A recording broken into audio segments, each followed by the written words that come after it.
Ladies and gentlemen, boys and girls, humans and pets alike. Welcome to the coolest, the greatest, the baddest in the world of Mobile Legends Bang Bang, brought to you by the Warrior Gaming Superstar Assassins. Dave. How's everybody doing today? Hello, hello, hello. Welcome back, welcome back. We got some exciting matches today to bring to you guys, and I cannot wait to share the excitement, the broadcast, the live stream, everything in between. How's everybody doing tonight? How are you doing, Grace? I'm doing well. I'm very excited to see. Are you hosting the matches for like the lobby? Yes, I am making it. Let's go. I need to add potato because he wants to. Ooh. What's up, Tyler? Hey, brother. Fun the girls. Let's go. Let's do it. Now, the stream doesn't know the details, but I know. Good job, Tyler. I'm very happy for you. What do you think about the new update coming? Where's the update at?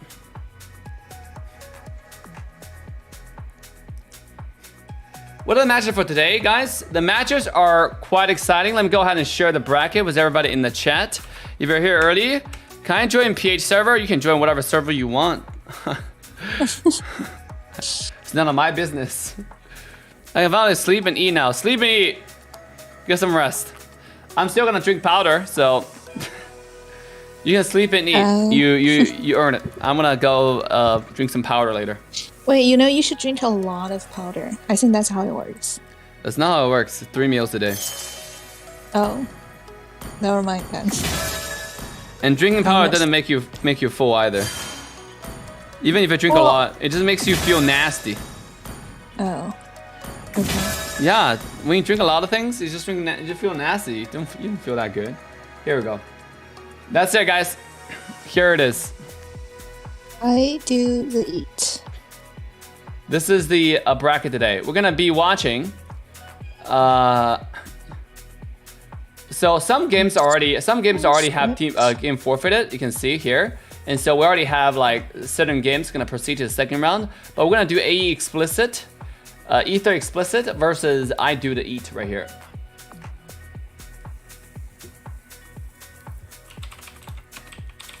All right, let's go. Let me invite. 叔叔大夫. Invite the captains. We need the captains in here. Is Private Dancer casting this game as well? Yes, I am inviting him. I got Private. Here we go.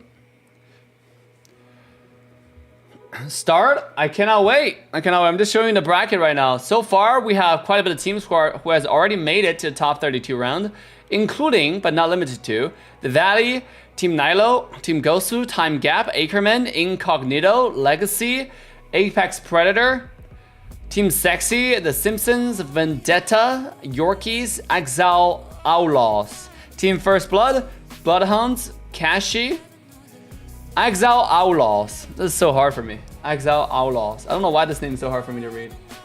And today we're deciding the lower bracket. The bracket will come down from bottom side. Is Regrets team playing again? No, Regrets team has already made it to top 32. And Regrets will be playing next week. I think upcoming Thursday. I don't know exactly what time they're playing. Maybe Friday. Yeah, we'll decide. And we'll have the schedule announced very, very soon.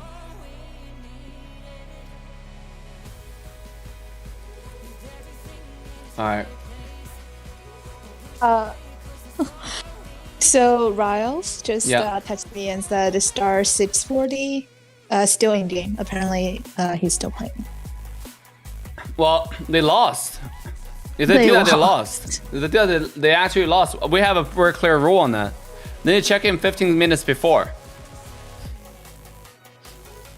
Let me see if he is actually still playing.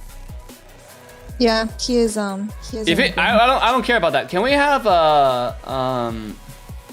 can we contact? Maybe have them contact the other team if they agree. Can we have the other team in first? The other team. Yes. The other team. They actually just lost. They actually just lost.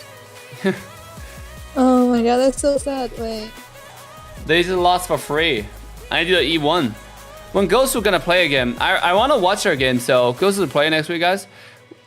I want to beat him. Who is this guy? They really got girls in every game. We have a girl caster right now, aka Grace. They forgot Hanzo. I'm gonna play Hanzo. I will play a little bit after today's. I think today's broadcast might be very, very short. But I have other stuff we need to confirm afterwards. So immediately, I might not be able to play tonight. Maybe I'll play tomorrow. We'll find out. Do you have work after Yes. this? Meetings. Let me see NACT rulebook. By Thursday, so it's actually 22nd. 22nd is next week's matches. 22nd is Thursday. 1 to 2, 3 to 4, 5 to 6. 32 to 16 have like 16 matches, right?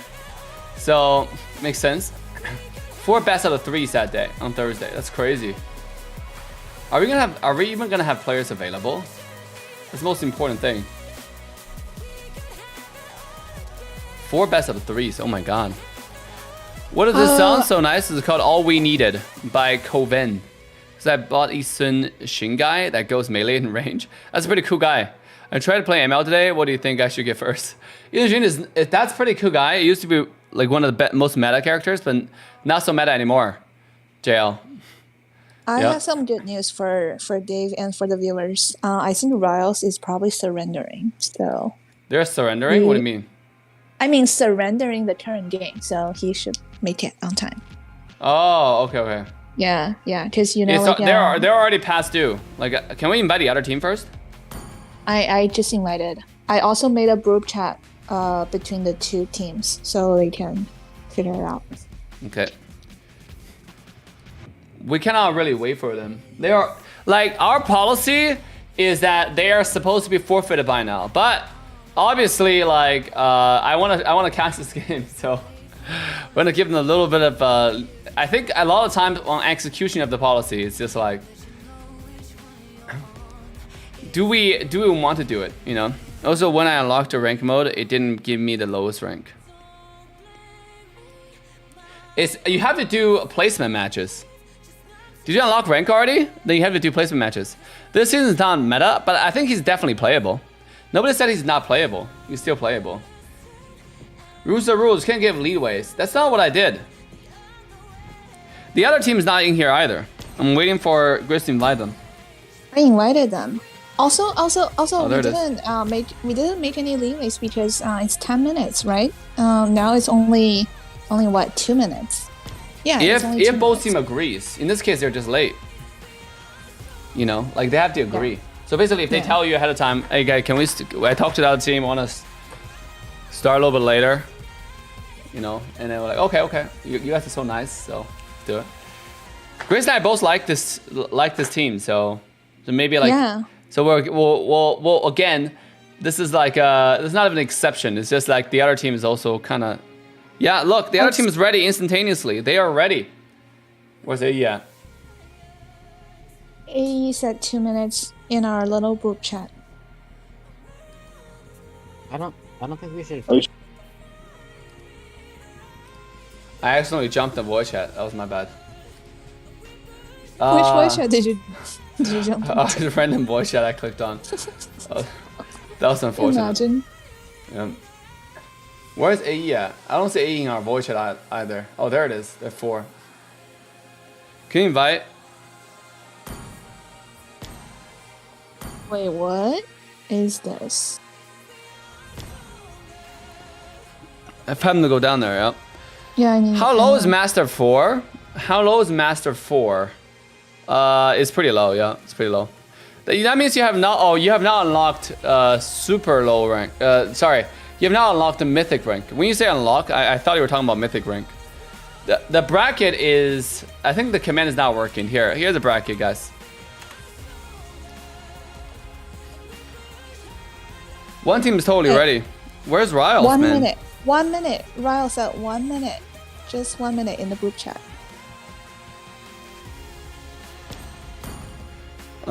Sorry about.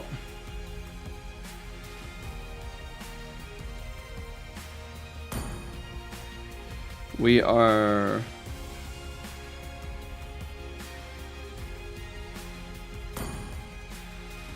Would it be a shame?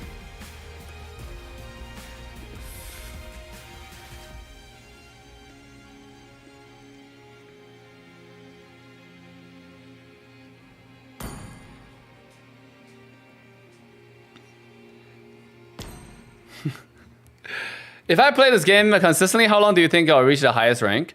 I don't know. I don't know actually. I don't know. The rank actually in this game means something. Also, as a global rank means something. Like if you get global #1 something, that means you truly grinded. And also like it's based on rank. Also, there's a cap on how much you can go when you're low elo. So for example, if you are somewhat low elo, you start a new account, you started grinding rank for a new character that came out, right? You can only go so far before you cannot gain any more points for that character. So basically, and if you play that character in a higher elo, it gets more points. Basically, like how it's calculated, the #1 is actually #1 in this game compared to #1 in like Unite, for example. You know what I mean? Chiku? They're in the void channel. Why are they like? What is this? You mean Riles? Yeah. They are going to surrender. I think there's a. They are going to surrender. How long did it take them to freaking surrender again? Look, I think you can surrender before the 6 minute mark. I think, or maybe. So are you saying they started the game at 5:20? Totally. Are you saying they started the game at 5:25, thinking they can finish? Oh, they coming, Dave. I know. See, I invited them. I did too. It's criminal. I know. ML Forever goes to, depending on how much you grind. If you like to play 5 hours per day, it should be like real quick. Yeah, it should like a week or two, to be honest. Especially when you play with a good fireman, you should be grinding pretty fast.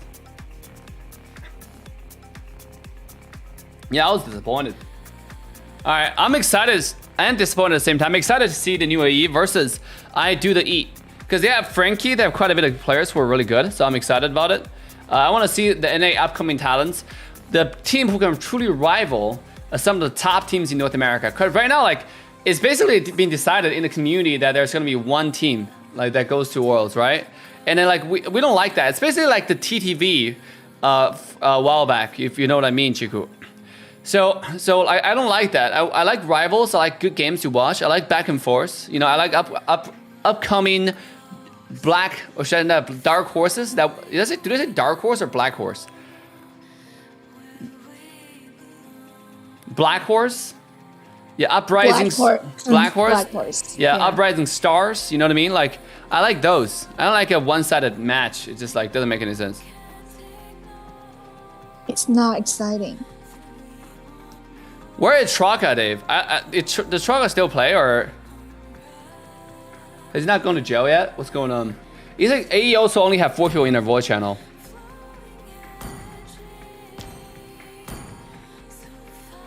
In 2 minutes, we will have to DQ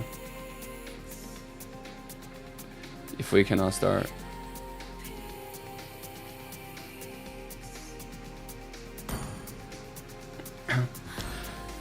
That's just what it is. We'll give him 10 minutes grace period. Dave, go play with AE in this match. Yeah.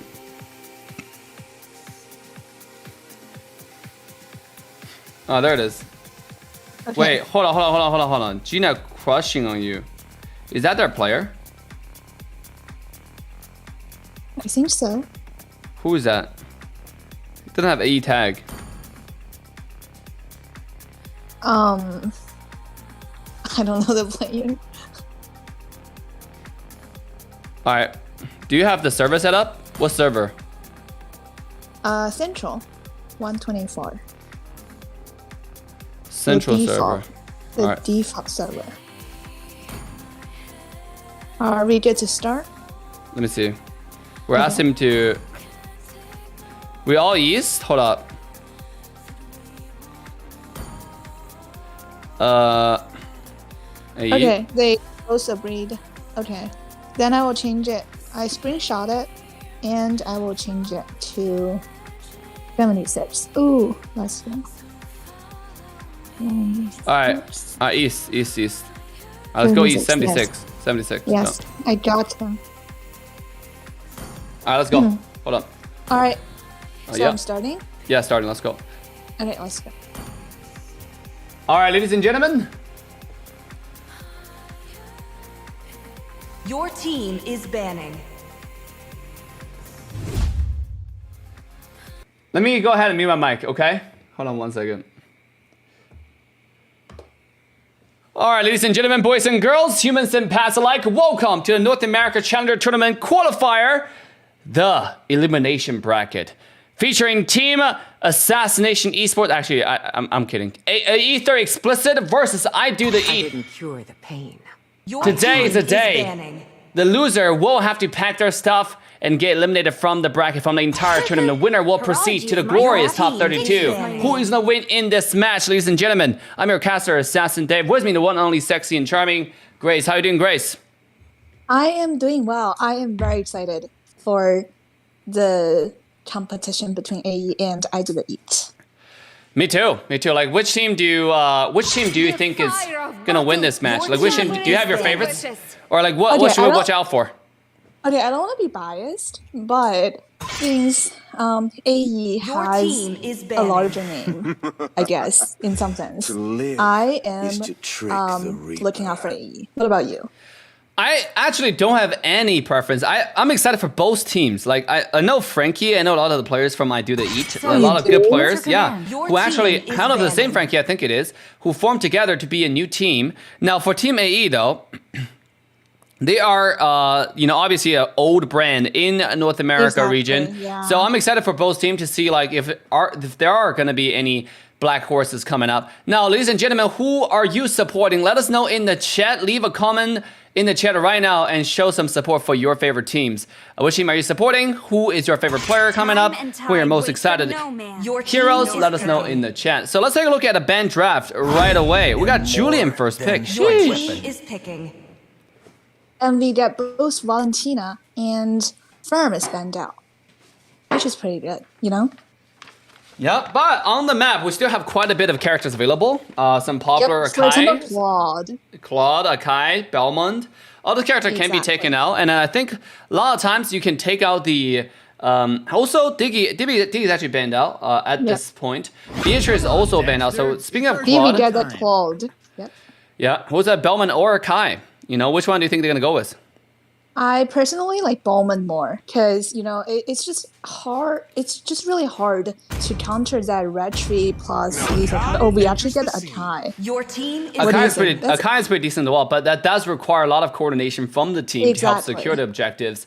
And we're looking, I mean, I'm excited to see what team I Do The Eat is going to decide to pick to compensate for Akai, to help to really complement, should I say, the Akai early game. Because Akai can do all the quad control, but if you also require Akai to use a retro at the same time, you need some other people to do the damage. So let's see. We're going to go ahead with Lilia, as well as another character. So they're deciding to have the Julian go into the jungle with that Lilia in mid lane.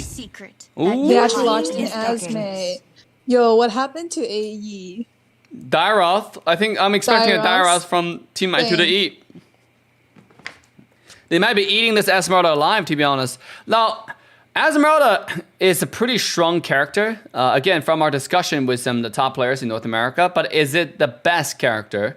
And is a first pick character material? Because we have seen many teams pick Esmeralda and then pick some other character that's super late game. And what happens is the early game, yes, they got some strong picks, but they might end up picking themselves into a corner because of those meta picks. And that's not something you want. Oh my god, we end up seeing Uranus instead of Dairoth here.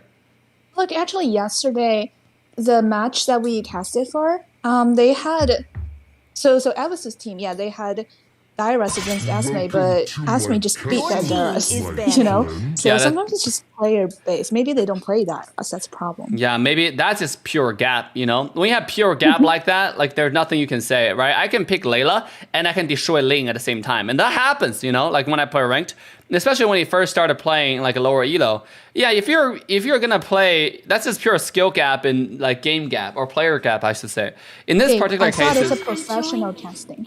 this is a professional casting. We're talking about straight up what happened last night. Now, in today's games, let's take a look at the second round of bans. We do have Grok as well as Lunox. So right now, Team A is really targeting the mid-lane options that can counter the Esmeralda. They can also counter potentially the Marksman. So we have, you know, the Lunox ban. We might expect another mid-lane ban. So we might be seeing Eve ban as well coming out from Team Ether Explicit.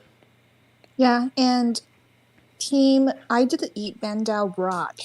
Do you think they will band out another roamer? Maybe Atlas, one of your favorite? I mean, they need Team A need a tank, need a strong frontline tank. So they're thinking about like tankier support characters, right? Atlas, Grok, even Franco is not banned right now. That's something they can consider. Yep, there you go. Franco, Is banning. They still have Lolita though. Lolita is one of the favorites right now. Yeah, in both MPL and NA.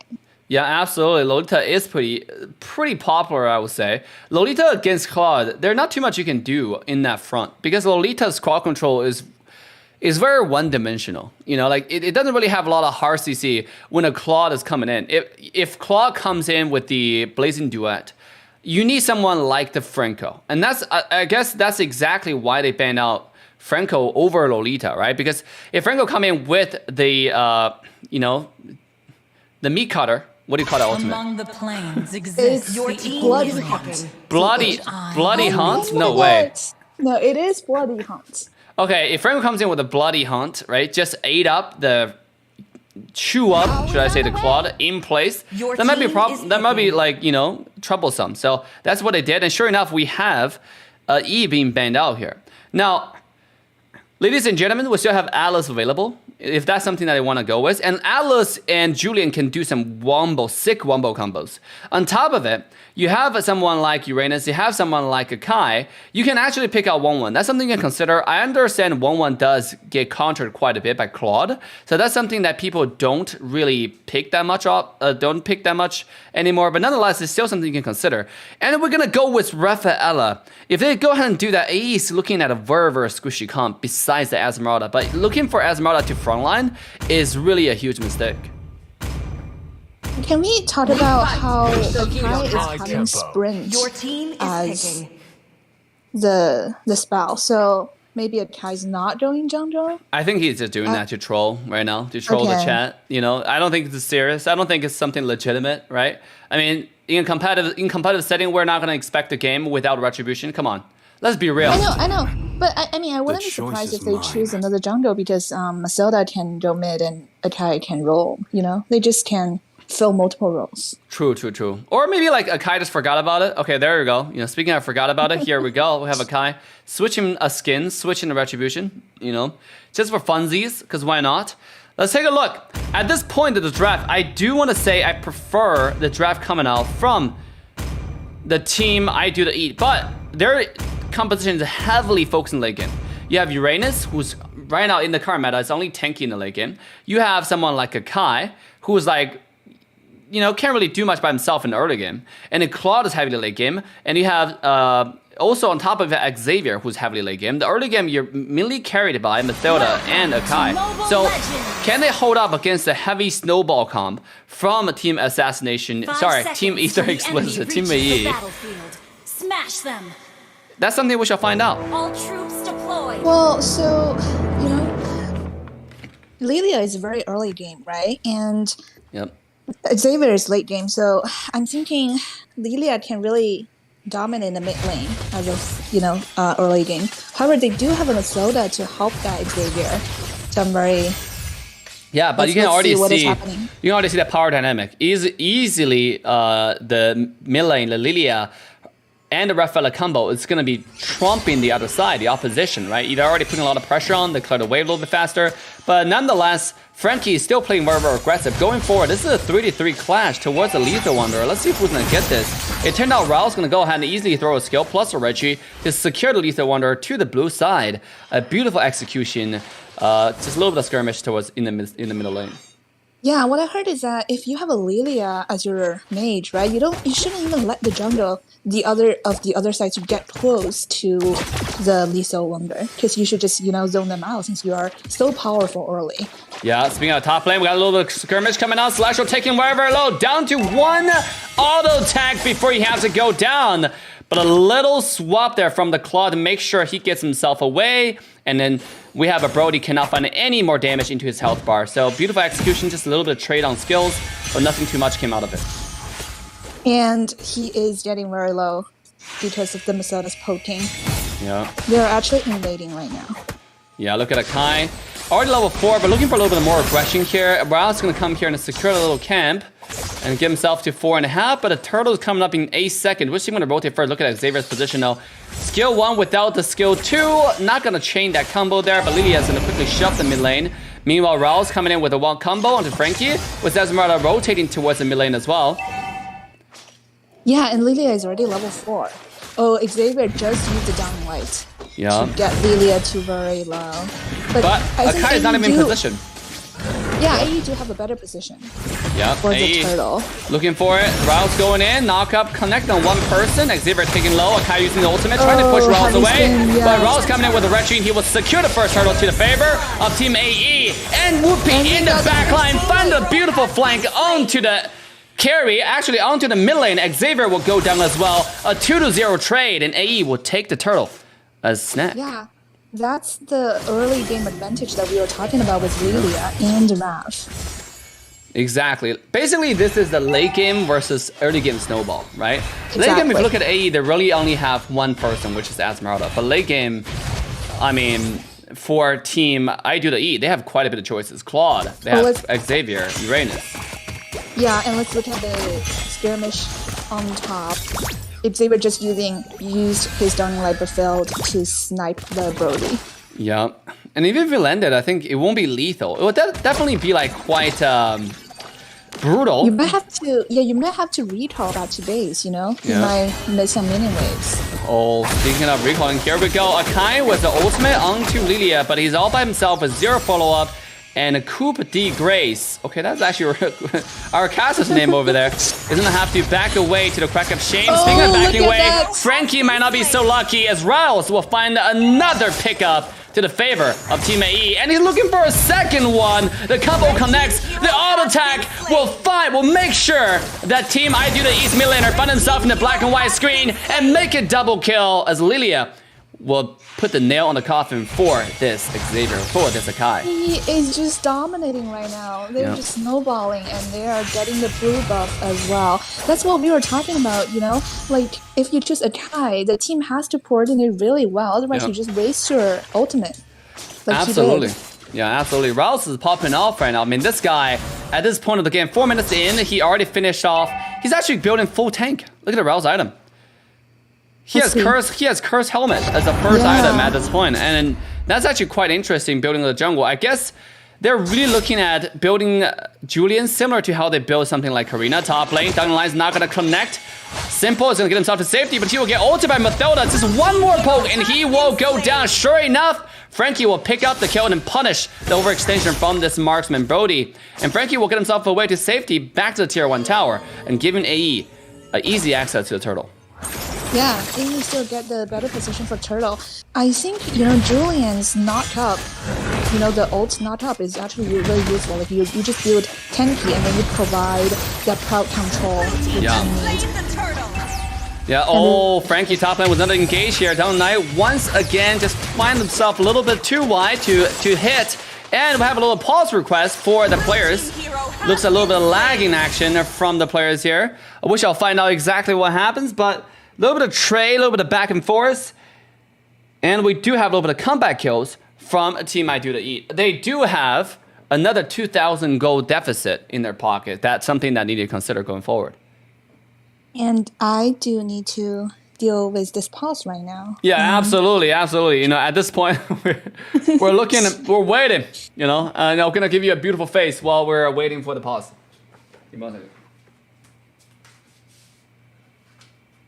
By the way, big shout out to Mama K for the incredible recommitment back to Team Foreign Famous with the the FF VIP membership on YouTube. Let's go. Turn off VPN less like. I don't think that's what it is.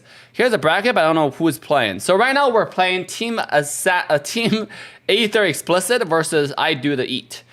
To find out who will win this match. It's actually a quite exciting match that we're watching here, and we have a little bit of pause request coming out from one of the teams, so waiting for the other team to see what the hell is going on. But ladies and gentlemen, make sure to like, subscribe, and turn the bell on to all notification bells so you get to see the full coverage before top 16.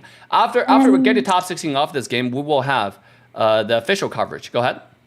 And I think Dave might want to take a look at the mod chat as well, because our lovely lead moderator is telling us that AE is disqualified, but I do not know why. Is qualified? Oh, okay. Let me take a look. It's okay.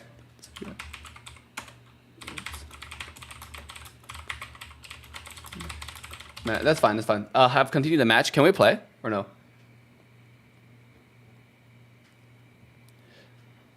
I go there and lost. There is no time set. Wait, what? Because AE ended up showing up a little bit late. I think our moderator was trying to enforce the rule, so we're taking a look at like how it's being laid out right now.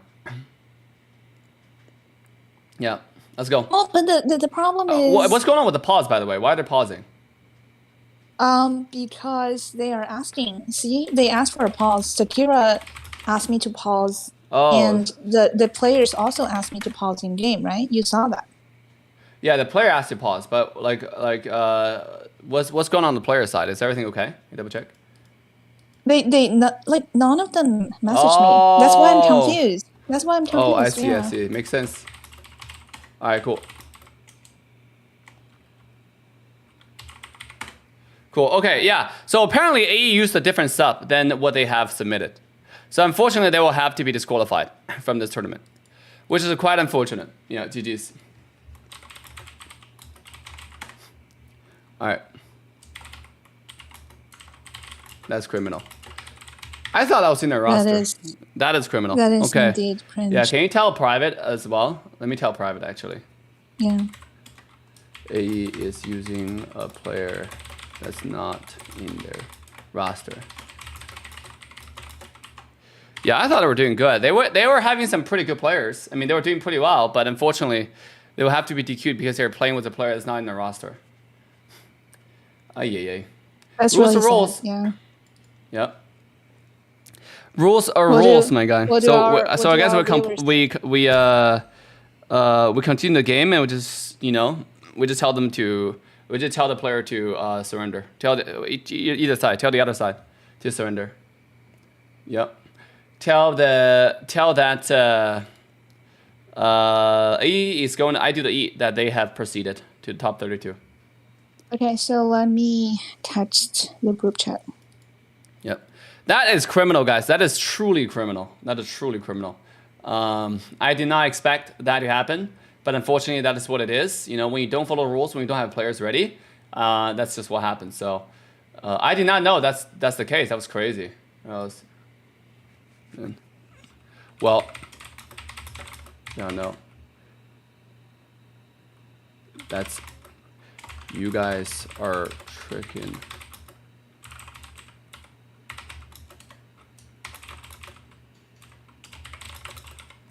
That should not even be invited. I guess. He is not in your roster. Alright, GG's. Yeah, just surrender. Tell him to surrender. GG's? Yeah, I did. Yeah, cringe. I'm gonna exit the match. I cannot exit the match, actually. Yeah, they need to surrender. I don't know who paused it again. Maybe Potato paused it. How can you not know? Dude, stop the cap. Just stop.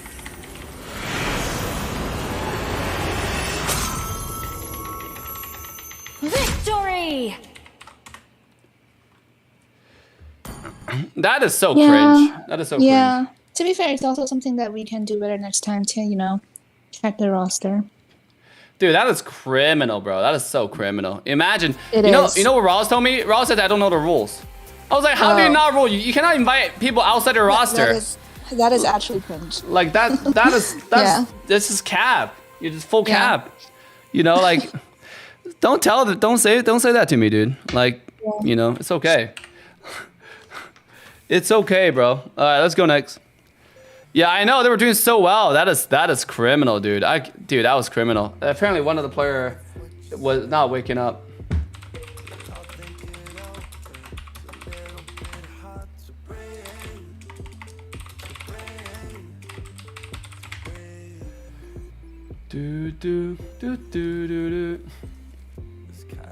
Alright, we need to post like match results.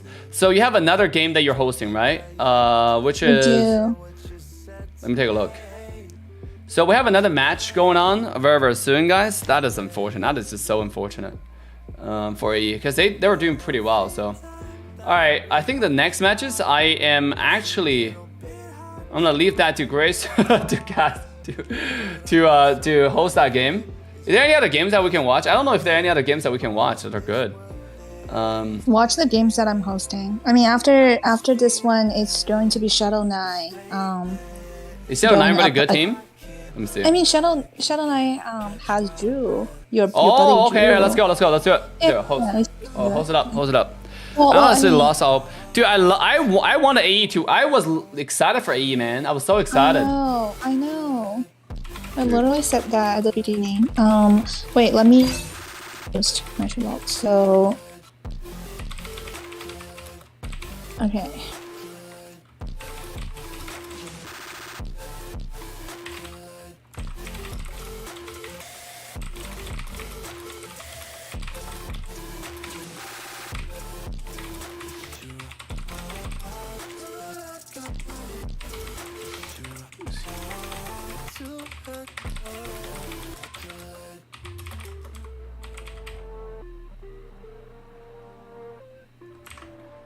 The other team was ready. Dude, stop. The other team was ready in VC.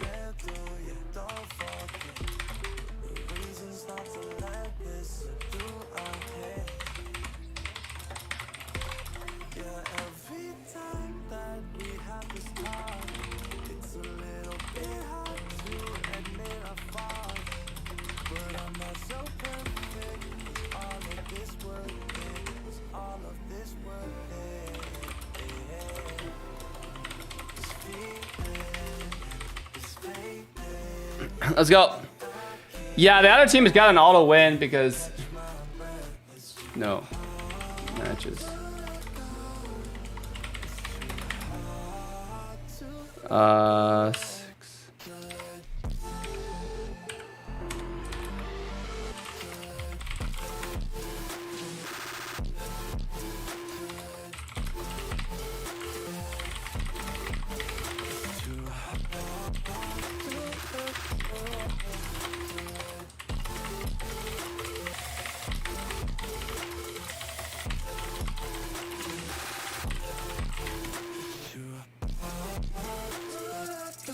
Let's go. Does Gozo has a match tonight? I don't know. They should have added substitute. They had substituted, but that player just didn't show up. So I told him like they just lost. Don't worry about it. But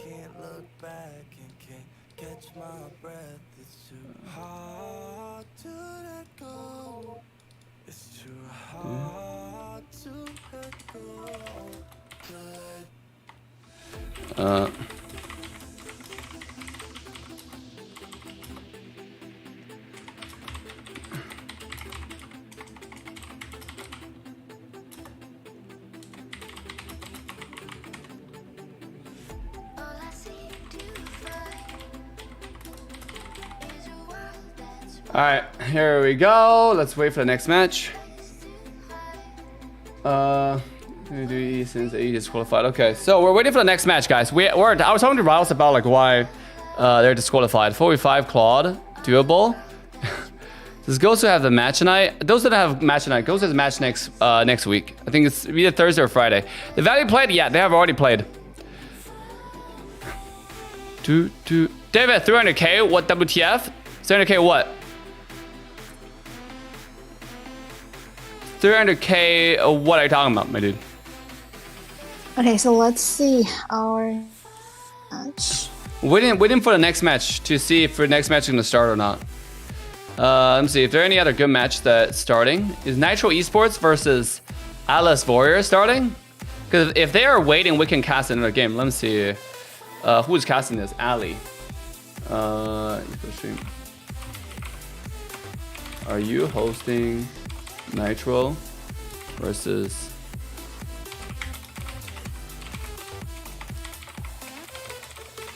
Yeah, if not, I can ask my next teams. Yeah, if I'm we can interested. start I'm now. really interested in watching Drew's game. All right, Yeah. let's go. Let's go top 32. Goes to the TV top 32. Yep. Goes to the Valley. Both top 32. 200K? No, I have 600K. I think you got it wrong. Stop the cap, guys. Stop the cap. Which day? Which day the Valley plays? The Valley, I don't know. I think it should be Thursday again. Hey, you try next year. GG's. Yep. Beat Oz versus Skyrise is good. Beat Oz versus Skyrise, I want to watch that actually. Beat the Odds seems like a really good team. They're stacked. So if you look at Beat the Odds right here, they have like really good. Like, if you look at a roster, Foe, Big Papa, Odds, Lucas, Mikasa. Mikasa is in the Beat the Odds as well. They're pretty stacked. The other one, Skyrise. Oh my god, I feel bad for Skyrise.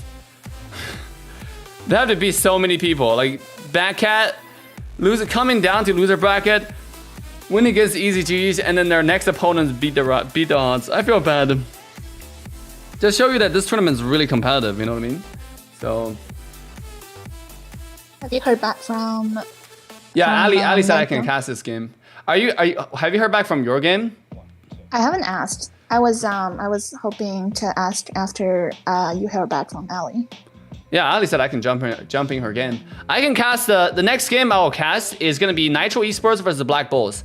Nitro Esports is Avisu's team. I'm actually excited to see how they perform. Last time they did it not so great. In my opinion, the draft was kind of all over the place. Who is TFP going up against? I don't know. The full bracket has not been decided yet. You can always check the bracket, by the way, easily. So all you have to do, guys, is go to the event. And then go to brackets, right? Go to brackets. Or go to view brackets. Elimination stage. There it is. Team First Blood. Team First Blood is going against the Qualifier 1 loser, right?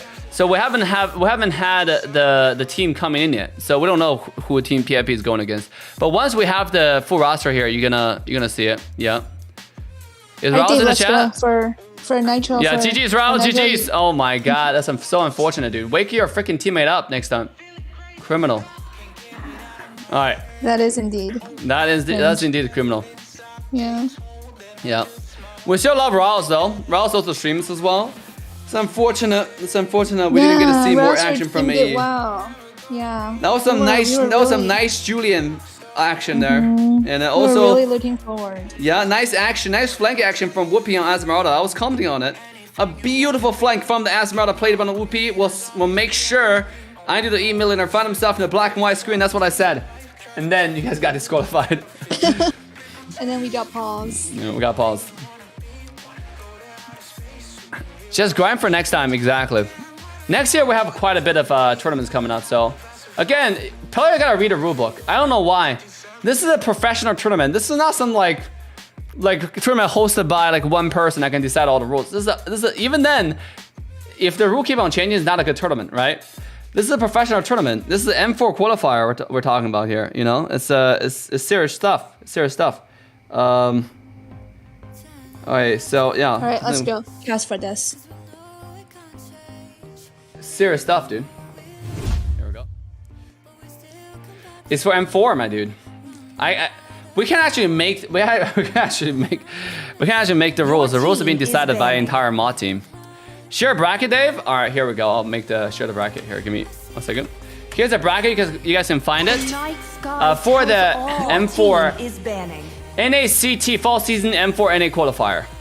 North America Challenger Tournament fall season. Okay, it's quite exciting. I'm excited. Bracket. Yeah, there you go. All right, I'm gonna go into the cast mode now, guys. Here, give me 1 Your second. team is banning. All right. It's who against who again? Nitro Esports going against Black Bulls, right? Okay. Ladies and gentlemen, boys and girls, humans and pets alike, welcome back to the North America Challenger Tournament Fall Season Qualifier Elimination Stage. Now we're looking at Team Nitro Esports taking on Black Bulls. The winner will get to go to top 32 and enjoy the glory, the triple of the prizes, and all that good stuff that come with it. And the loser will pack their stuff and stay home. Stay home. That's right. Now, I'm your caster, Assassin Dave. With me, the one and only sexy and charming Grace. How are you doing, Grace? I am doing well. I'm very excited to see whether Black Bull or our boy Avasu will pack their stuff and go home. No, Avasu does have some comrades right here, right? You do have like Baloo Boy, you have Gajil, you have Dre, and Josh. Meanwhile, Team Black Bulls is not your regular bull, okay? It's some bull to be reckoned with. You have to be really careful of their horn power. Let's see. Faramis let out for Team Black Bull to take. Now, are they going to first pick Faramis? Quite interesting draft. I will be very surprised if they don't. You Now, know? yeah, I know. I will be really surprised. Imagine they pick something like Layla here. That would be really, really criminal. Oh! Your team is picking. They locked in that Faramis. Maybe they're listening to our casting. They do lock in the Faramis, yep. Faramis will be locked in here. Now, that does means we have quite a bit of option available on the map. We have maybe Diggy being available if that's something that it can take. If they can take Diggy and a Kai or Julian. You know, if they don't want to take the first one, yeah, Julian, if they want to lock in the Diggy a Kai combo, that's something they could. Now, obviously, a lot of marksmen being banned. You have Claude as well as Beatrix leaving. 1-1 actually is banned as well. Well, that's some insane amount of marksmen banned in the first round. They got Clint. That's actually not a bad choice because I think you have Clint and Irisal. Otherwise, you have to go Brody. And the other side locks in Diamond. No, 1-1 is still available though, right? So I guess you want to go with full burst. Now, if you want to go with full burst, the better marksman that go against full burst is actually Irithel. Because you give Faramis away. Now, you're looking for someone that can burn the freaking ultimate, right? Now, who can burn ultimate? Yeah. They're deciding to carry or Bruno. Yeah. Are they going to go ahead and pick the carry? Or are they going to last pick marksman? Is that something they need to worry about at this point? I think like picking carry is such an early pick. Even Brody as a choice, it's okay, but it's not urgent. Yeah, I mean, they still have Aerosol, so they have some good choices. No, I was expecting to see Dicky and stuff, but obviously I think I was wrong because they want to go with Lolita. I think they want to go with Lolita because they're looking to counter the Faramis. Now, this is something that so far Faramis in NA that has been taken out has had 100% win rate. Even all the teams that win against the Valley, whoever had the Faramis always won the game. And now, like, you are letting the Faramis out in Black Bull versus Nitro Esports, and it seems like they're not even going for the Lolita first. They're going for something like a Kai, which is okay. I can Lolita counter Faramis though. I'm okay with that. No, that's what people say, but I think Atlas is pretty okay choice as well. Speaking of Atlas, that will be banned away from Nitro Esports side. Yeah, I wouldn't be surprised if they ban away another tank, because I think they're assuming that Faramis is going mid. Yeah. You know? Ooh. We do have Daros being banned away. They might be banning for the other side's favor here. Nitro Esports. Oh, actually, Asmode has always been being banned as a first ban. Very interesting why they would want to ban Dairoth, knowing that Asmode is already banned away. So we're seeing a lot of sporadic, or should I say, out of the box, uncharacteristic bans coming out from Black Bulls. They're just limiting the other side's XP hero pool. You know, they're really targeting that. And the Lunox ban. Lunox ban is acceptable because they're assuming, I would assume that the Faramis is a support, but mostly I want to see Faramis in the mid lane. If you have Faramis, always on the way. Go ahead. Your team They is ban picking. both Atlas and Lunox. I think they just don't know whether Faramis is going to roam or mid lane. This is what I call community ban pick, right? When you're not sure what to ban, what to pick exactly, and everybody's giving opinions. And this is why a lot of teams going forward really need to think about their game plans, lay out what you want to do, and then really go with that game plan. And then we see Diggy being taken out right now by Nitro Esports because neither banned or picked. And sure enough, we have the Diggy for Nitro Esports with the Kai combo. They have Clint, they have mid lane with the Julian, so only missing the EXP lane. Grok is the last choice being taken out by, as well as Uranus will be taken out by Team Black Bulls. Quite interesting draft. If you look at the draft right now, I would think their draft is really strong going forward. They have the Secure, they have the team fight with the Faramis, right? They have the objective Secure with the Belmont, and they have late game carry from Brody. And early game, they're looking really strong with the Faramis as well as Grok. Now, not saying that Nitro Esports not strong, but compared to Faramis and Grok, I think everybody else just shies away a little bit. I do think that both teams' roster look pretty strong, but as you always say, Faramis forgive all sins, right? Let's see how this time Faramis is going to. Faramis is the one-time trip he had in Vegas. Nobody cares about it. Nobody remembers it. Nobody want to remember it. And we're about to have the one-time trip in Vegas. If one of this team makes it top 32 and eventually makes it to the grand final, ladies and gentlemen, like, subscribe, and turn the bell on to all notification bells. Which team are you supporting? Let us know in the chat right now. Which team do you like more, Dave? I gotta say both draft. I like to say, I want to support my boy Avasu, but going against a team comp that has Faramis, it's just uphill battle, all around. Can you actually take on this battle? It's just something that I'm not so certain about, Exactly. I think both teams look really strong, but that Faramis is just looking a little bit more stronger. Yep. Avasu though. Look at Avasu on the Julian going to mid lane. Now, Avasu is playing the mid lane for the team, so with the Julian mid lane, it definitely makes a lot of sense. Like I said, a lot of teams should look, if they don't want to watch the MPL region, at least learn from the best teams in North America, right? If you look at the Valley, if you look at Team Gosu, Julian's usually used as a choice for the mid lane, I think the reason for that is, again, the character just needs level 3, doesn't need level 4.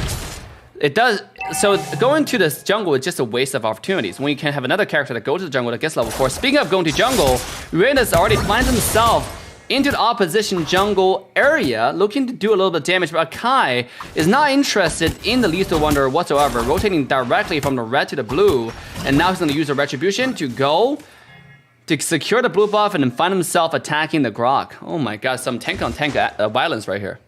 Yeah, and I think Nitro Esports was looking to use the Diddy Pocket strategy, but that didn't really work because Brody is just playing very safe, so they can't really do it. Absolutely. Faramis will find himself with the pull on the top side. Yep. No but, he's getting poked by Clint right here. Gajil finding a little bit more damage into the HP bar of Clay, but not too much going to come out of it. You have Dalvin on the top side, looking to steal 1 or 2 camps before he eventually makes his way towards the bottom side for the turtle. It's just a mirror rotation here. Oh, Bolu Boy might be in a little bit of trouble here. Dash away from danger, knowing that he's only level 3, giving the first turtle most likely to the favor of Black Bulls. Exactly. I think Ballman already has some securing advantage, right? And now Akai has to recall, and he's not even level 4 yet. Yeah. Akai's early game rotation was just not on point, unfortunately. He doesn't even have the level 4, doesn't even have the heavy spin. Grox is close to level 4 as well. Look at Faramis coming in. He does have ult ultra ready. Oh, Yuzhong coming in with the ultimate. The Petrify come out. It's not enough. With the Faramis will issue the ultimatum as well with the red tree. Belmo will secure the turtle to the favor of Team Black Bulls. And Team Black Bull looking to find more blood in the jungle of Team Nitro Esports. They will secure kill number 1 with Akai. Finally turn level 4 right here. It's going to secure the blue buff. Yeah, look, it's so hard to contest with that lethal counter plus the red tree from Beaumont, and with Faramis Ulta, it really just gives Black Bull a huge advantage. Absolutely. And now they're really impressive. Look at the Grok invasion. Yeah, Grok is just wherever bold, acting like a Black Bull into the enemy jungle, doing crazy stuff all by himself, activating the sprint to get himself out of danger. So look at the million though. Clay might be looking for a pull against Avasu, but Avasu quickly with a quick combo is able to dash away to safety, back to the safety of tier 1 tower.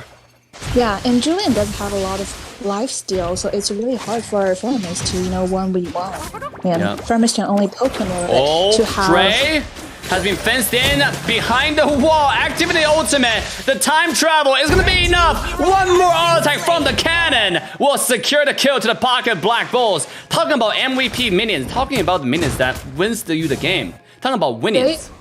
They're doing so well targeting that Diddy, so Diddy has to pull out Time Journey to protect himself instead of using it for the team. Yeah, mid lane. Cold Altar once again has been issued.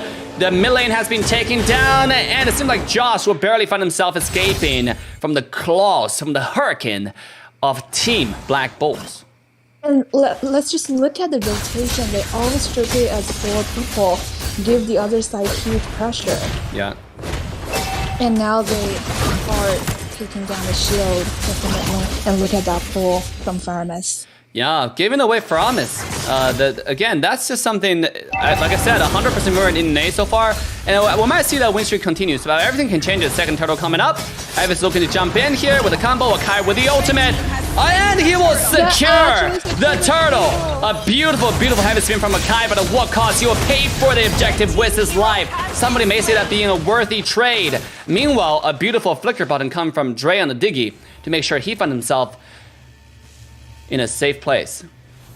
And Bowman is in waiting right now. See, they still have about 2k gold lead, more than 2k gold lead. Oh, Bowman. He's getting pulled. One more auto attack. It's going to be enough. Dre with the pull. And Diggy will find the shutdown onto this unstoppable Bowman. At the same time, Brody might be a little bit too deep in the enemy territory and find himself in the black and white screen as Clinton will take the shutdown. An easy 2-0 trade.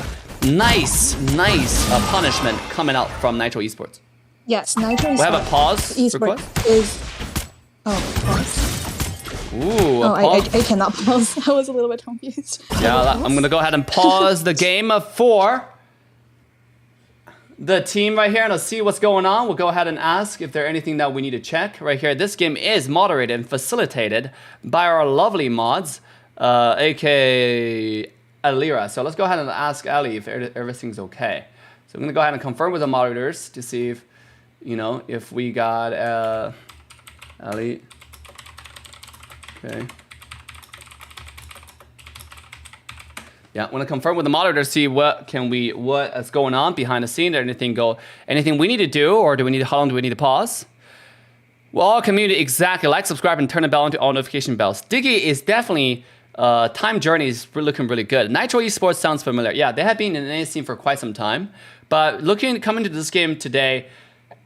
For Nitro Esports, the draft is looking really suspicious. Giving away the Faramis, Faramis. Yeah. Criminal. It is quite criminal. And the first picking the Clint. Again, I kind of get the idea behind it because Clint can do heavy bursts in the late game, but it's not paying them any dividends. It's not doing them any favors at this point. Yeah, right. They were just having a comeback, and then we need to pause the game. Yeah, and it seemed like we're ready to restart the game as we step into the... And another pause. Is that a misclick? I don't know. It's not from me. Yeah, from what I heard is that the players do need to restart their phone, and that's why the pause was asked. But right now we're confirming exactly what the reason behind all this. And the other thing is we can only have 2 pauses, right? Or no, we have 2 minutes for each pause. Yeah. So, I mean, they were starting their phone. They said they have connection issues, but that's not something that we can really, accommodate, to be honest. Because like before the tournament, we really expect our players to get their stuff ready. This is the 4 Worlds. We expect our players to be in the best shape possible and getting ready into the tournament. You wouldn't go to a freaking exam, your SATs, without bringing a pen. Yeah. For real. Right? That's exactly what this is. I think Nitro Esports was having some similar issues yesterday, so, they had some bad ping. They screenshotted us. Yeah. And the only way to actually to solve this problem is offline event. And ladies and gentlemen, we have that. But NACT Fall Season Grand Finals will be hosting Las Vegas Poker Go Studio by eStar...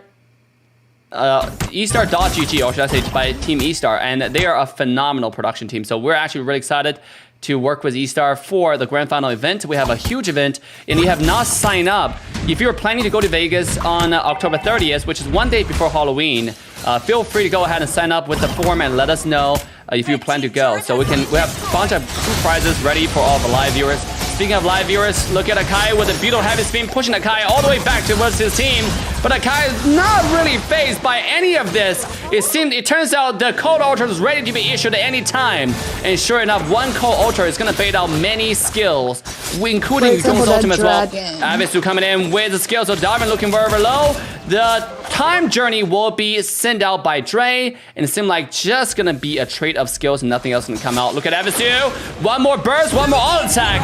A beautiful shutdown from Avisu onto Clay on Faramis. That is a really good strategy to bait out Faramis ult and then target Faramis to shut him down. Yeah, absolutely. Beautiful job. You know, we always talk about how to counter Faramis. That's one way to do it. You know, that's one good way to do it. You have to bait it out and retreat and come back in. Speaking of that, Exactly. This is a team Blackpool looking to go in as soon as possible. Heavy spin coming out, putting the red tree away. Not going to be enough this time, as the turtle will be secured by Darwin with the retribution. A beautiful job to the side of Black Bulls. However, Clint did get the top tower down, you know, to compensate the loss of the turtle for his team. Yeah, That's because some he's good getting a lot of shit farms. For the trade, Exactly. oh, the wall charge comes out. Akai is going to be the victim of attack. And sure enough, another 2-0 trade. It seems like we have fight all across the map. We'll find another kill into the bottom lane. It's 2-0 trade. Another tower go to the favor of Team Black Bulls. They are definitely dominating this game, catapulting themselves to a 3,000 gold advantage. And their rotation, there are always 4 people together giving the other side a huge pressure. I just really like their rotation. Yeah, absolutely. I mean, they're rotating as a team right now. Look, Exactly. Diggy once again forced to use that ultimate just to stay alive. Yeah, because of the wall. That's some really good wall from Brock. Yep. Definitely some great placement by Hendrik Loves All.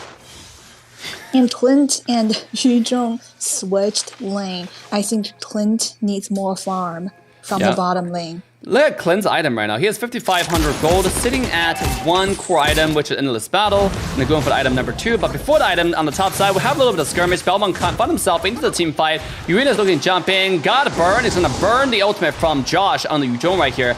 Not looking to fully commit with the team fight. Dick is going to pull this guy back. But yet again, this is another trait of skills. Belmont jump in for a little bit of harassment, but nothing really going to come out of it. Yeah, because both sides marksmen, their DPS was not in the team fight. And actually, they have pretty equal amount of gold. Yeah.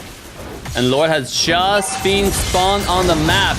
And we see 3 people, including Brody, just shredding the Lord's HP on the top side map. Oh, Farm is looking for pull, but it's going to be enough. Belmont looking to, and Ratchet heal quickly and easily and safely secure that Lord to the favor of Black Bulls. Another beautiful wall placement to make sure more members are zoned away from Team Nitro Esports. Did you see that Brock's wall charge against Akai? They just knocked him up in the air, so he couldn't even ult to content the Lord. Absolutely. That's a really good set by Brock. Yeah, we love our boy Hendrik.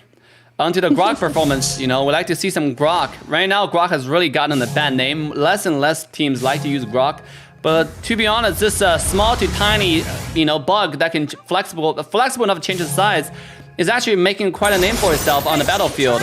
Tonight, played by Black Bulls, played by Hendrik Loves All. Now Lord coming in, charging to the base right here. We have beautiful wave management from entire team Black Bulls. Are they going to secure the tower? Bottom lane tower has been shredded to 70% towers. Look at you, don't jump in. No, activate the ultimate.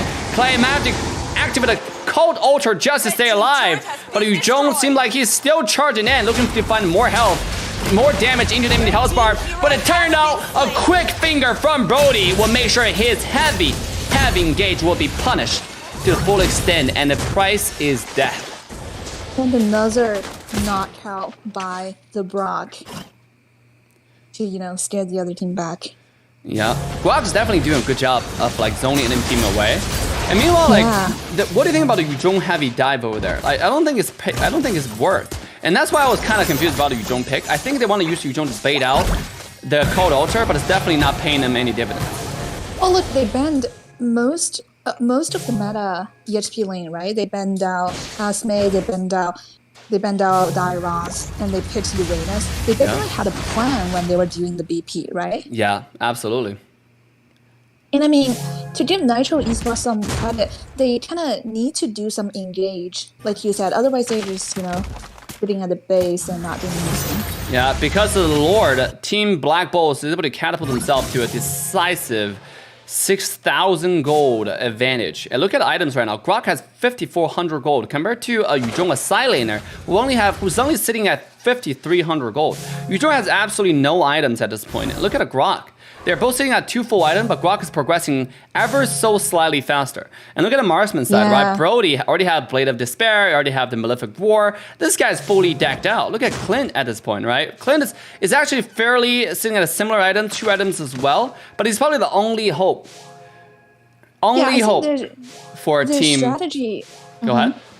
Their strategy is working out. Uranus just dominated in EXP. Yeah. Look at the gold difference.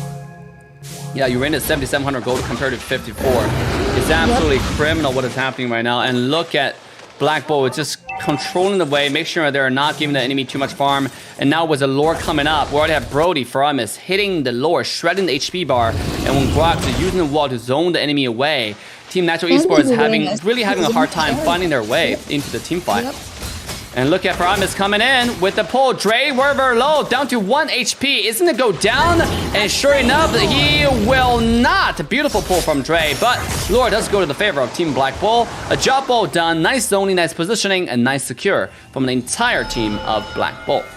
Yeah, they just can't get past Uranus, the wall, Yeah. This is why you need a plan Absolutely. when you're doing the ban pick.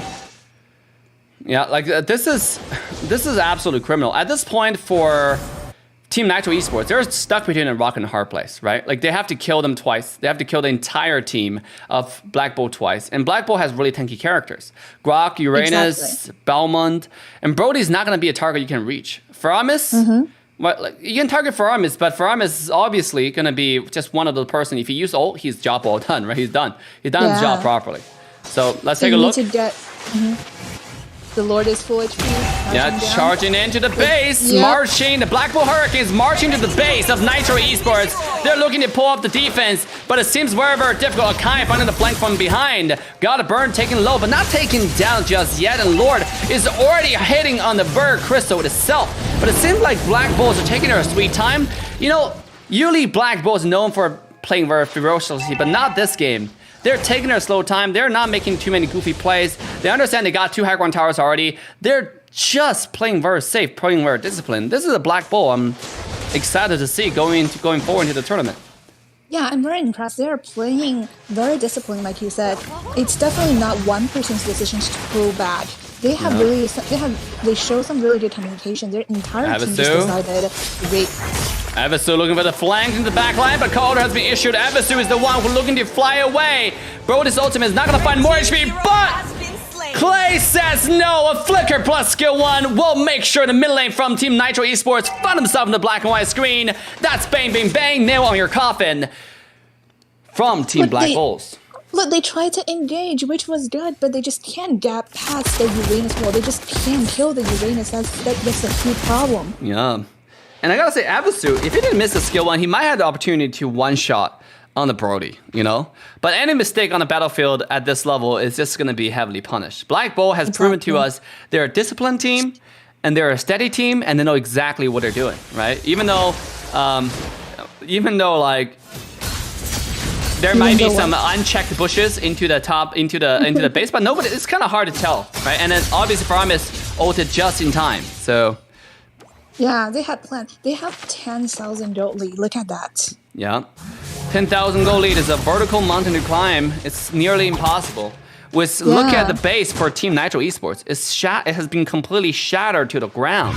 It looks like abandoned city at this point, right? I mean, look at the comparison to the other side. Oh, Speaking of base, this is Nitro Esports. Despite the disadvantage, they're going to be the first team who make the play, charging to the Lord. They need it, they want it, and they want to take it. A kite jumping in, find a little bit of damage onto the Grok. But Grok's very, very tanky though. Is that going to be a main target? Co-order has been issued. A kite popping the heavy spin, putting 2 on the wall, but he is not surviving.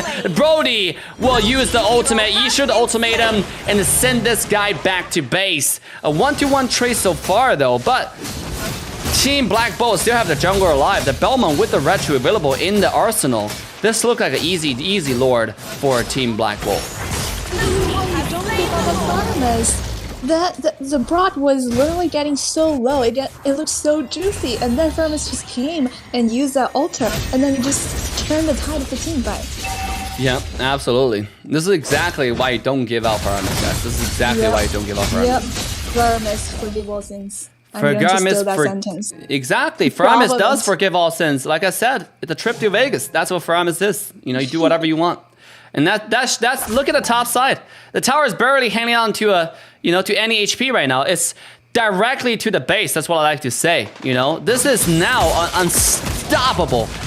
A just gigantic force coming from the entire side of Black Bull, running, charging, marching into the base of Nitro Esports. They find the damage onto the Lord. They got the Lord taken down, but at what cost? Top Aggron Tower has been taken out, and heavy spin comes in. Cold order has been issued.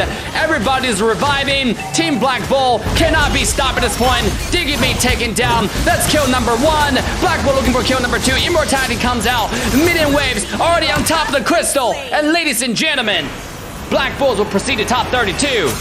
What a beautiful game. I would just see. Yeah, that was very impressive, and that's a really good timing because our next match is coming up. Yeah, our next match is coming up. Wonderful job by Nitro Esports. Unfortunately, Black Bull come prepared, and they showed us a wonderful match. What a game. They showed us a game plan and some good communication. Exactly. They showed us a game plan and some communication, right? GG Dave, you know, I didn't play, by the way. I was the caster, McGuire, so just so you know. And look at Firmus did 33% damage. I need to learn from that. Yeah, I know, right? Imagine having that on our team, Grace. Okay, Dave. I hear that. All right, GG's. We're going to leave this lobby. GG's. Yeah. Come to my lobby. Yeah, feel free to invite GG Constor. We know the vibe. Okay, let me leave this lobby. I just want to confirm to you, I was not playing. Just in case. It's Sunday night. You might be having some drinks. I don't know. It's your freedom. But just in case, Dave is here to remind you that I was only casted. Oh, you know it. The coolest good to the baddest. Cheetahs, they needed to not pick Clint if they cannot use him. Well, I don't think it's Clint's necessarily any individual's problem. You know, this was a really hard game going against Faramis. Faramis is just not someone you should let out in a way. You know, like if you're gonna let it out, at least do some Claude, do some Atlas, Lolita action, do some like Lilia. Yeah. All right, we have a next match coming up. Let's see it. Yep. I am inviting everyone, including you. Has it been communicated? We also need to check their roster, by the way, to make sure they have the players they say they do. We need to double check. And by the way, Star.gg made it really easy for us. So the top 32 moves to the best of 3 format, exactly Boca Roscoe. And I'm actually excited for Boca Roscoe's team as well going forward. Obviously, Boca Roscoe is in. I think they won yesterday, so they're already in. They're in Bloodhounds. So, yeah, they beat Nitro Esports, and we just watched Nitro Esports losing to Black Bulls. We're unfortunate, but congratulations, Boca, for making it that far. And let's take a look at all the games so far. We have most of the matches completed. And Black Bulls. What game are we watching? UTG versus Born Again? Born Again. Okay. So the next round will be the winner of this round versus Shadow 9, which is Drew's team. Yep. Shadow 9 has my boy Drew in it. Sup, guys? You know them. Yeah, so we're going to watch that game as well. UTG International versus Born Again. The winner will be taking on Shadow 9 And you guys can see the bracket. By the way, the bracket is live and it's moving. So if you guys want to check the bracket, make sure to go to the bracket page with the link given in the comment section right now if you want to check the bracket. Again, our production team has done a phenomenal job to make sure the bracket is moving fluidly. Can you double check their roster and then make sure we use the same right server? Yeah. Let me ask central server. Yeah. So take a look at the roster so far and just let me know when you're ready. The bracket so far, not roster. We're going to look at this is the game that actually right here. UTG International was born again. Let's take a look at rosters we're playing. Twist, Yopo, Irad, Timmy, Flash, and Zay as the alternative. Meanwhile, we have Kel, Zen, Jinwoo, Faithy, and Yu Li. So interesting matches that we're gonna have here. Some new faces for sure in the North America scene. Like I said, North America going into 2023, we're going to have a lot more tournaments and a lot more professional tournaments. So it's gonna be really exciting. So I'm looking forward to see more new faces in the competitive scene and eventually making to the top 16, our regular team, you know, in a regular league. So that's something that I cannot wait for. I think that's something that should happen in North America, and then we can make it happen. Yeah. Dave lost some muscles in recent months. I know, I have to work out. But like I was gonna work out, like I said, just 3 days ago, and I'm back to the elemental diet because of my stomach. I was actually gonna work out a long time ago. I don't know why I have so many excuses. No, stop the excuses, Dave. Just start working out. I think that's what I'll do. Yeah, let me take a look. Tomorrow is gonna be the last day of my elemental diet. So I will start working out on Tuesday. Yep. Gotta get the APAC back, you know? Imagine Dave going from APAC to like not so APAC. Criminal. For like 1 pack. Under it is still the APAC, Grace. I just have to get rid of it. You gotta understand that. I don't think Grace is fully understand the situation. I do not. I don't fully understand the situation. I don't think she fully understands the situation. You're grinding, bro. It's a, you know, mayday hunt. 1 pack is sexy. Yeah, sexy on like, you know, not sexy on Dave. I'm gonna get rid of my 1 pack. Don't worry, Spirit Away. I'll reveal the true nature, the true color under it. Are we starting? One person is not ready. Yes. Oh, tell them to ready up. Yes. I reset the server to 76 because they are both used. They're all used? All right. Yeah. Fear God is the best? Oh, maybe for you, Spirit Away. I'm ready. I'm ready. Start. Okay. Let's go. I don't think it matters for me. Your team is banning. All right, this is a UTG International versus Born Again in the loser bracket. I'm excited to see some of the new teams in North America. What they about to show us? We're gonna see something exciting. Ladies and gentlemen, we shall find out tonight. Banning. Look, every team is new when they started, right? So. Yeah. But look at UTG. They have the check mark. You know, they must be good. They're verified. Yeah. Ladies and gentlemen, boys and girls, welcome back to the North America Challenger Tournament Fall Season Elimination Bracket. I'm your caster assassin, Dave. With me, the one and only Grace. How are you doing, Grace? Hello, everyone. I'm doing very well. And I'm very excited to see some teams that not everyone knows and how they perform if they're going to be the Black Horse. Absolutely. This game, we got some new faces coming up in the North America esports scene. We got UTG taking on Team, I forgot the name, Born Again. Team Born Again. Oh, I just realized they have a cross as their team logo, team symbol. Oh my god, their team name is Born Again. I'm so sorry. Oh no, that's great. That is so fitting. All right. Let's continue with the draft. So we do have Valentina and Akai, as well as Fanny and Farm is being banned away. Some of the top picks being banned. That does leave a Diggy. We have Julian still available. We have Beatrix still available. You know, Akai, Bellman, all those choices are still, top choices still available. Akai is banned. Yeah. We have all banned. Akai is banned. Yep. Oh, Akai is banned. So I have Bellman available. So that might be something. If they go ahead and ban away Beatrix, I was just about to say that. And they did. We might see some Bellman first pick, to be honest. Yeah. So I actually. And just a quick note for all of our viewers who are asking about the offline finals. The offline finals is going to happen in Vegas on October 30th. And it will be streamed on official Mobile Legend North America channel. So don't worry, it will be covered all over the place. It will be also streamed in game, so you can directly open up your game, and you can go. We'll have a link for you to click on, and you can go to the game, go to the matches, and join the community. It's very, very exciting. Yeah, go ahead. Oh, look at the Marsha ban. We haven't seen that for a while. Yeah. Marsha ban. Yeah, I forgot about Masha. Masha as a character has not been so meta now because the reason for that is Masha is really not strong in the middle of the team fight. It's really strong late game. But the problem is for the support choices, a lot of teams are looking to have the early game, you know? And in Masha, I think early game is really strong. Like personally, I think early game you can invade, you can just bring havoc into the enemy jungle. However, a lot of team has telling me, yesterday when I was talking to Zia, he particularly told me that can be easily countered. I don't know how he counters it, because like when somebody have 4 HP bar, they have 4 HP bar. Like how are you gonna counter it? We literally saw Juve 1 versus 2, killing the enemy jungle and securing a blue buff, right? Good powder in the morning.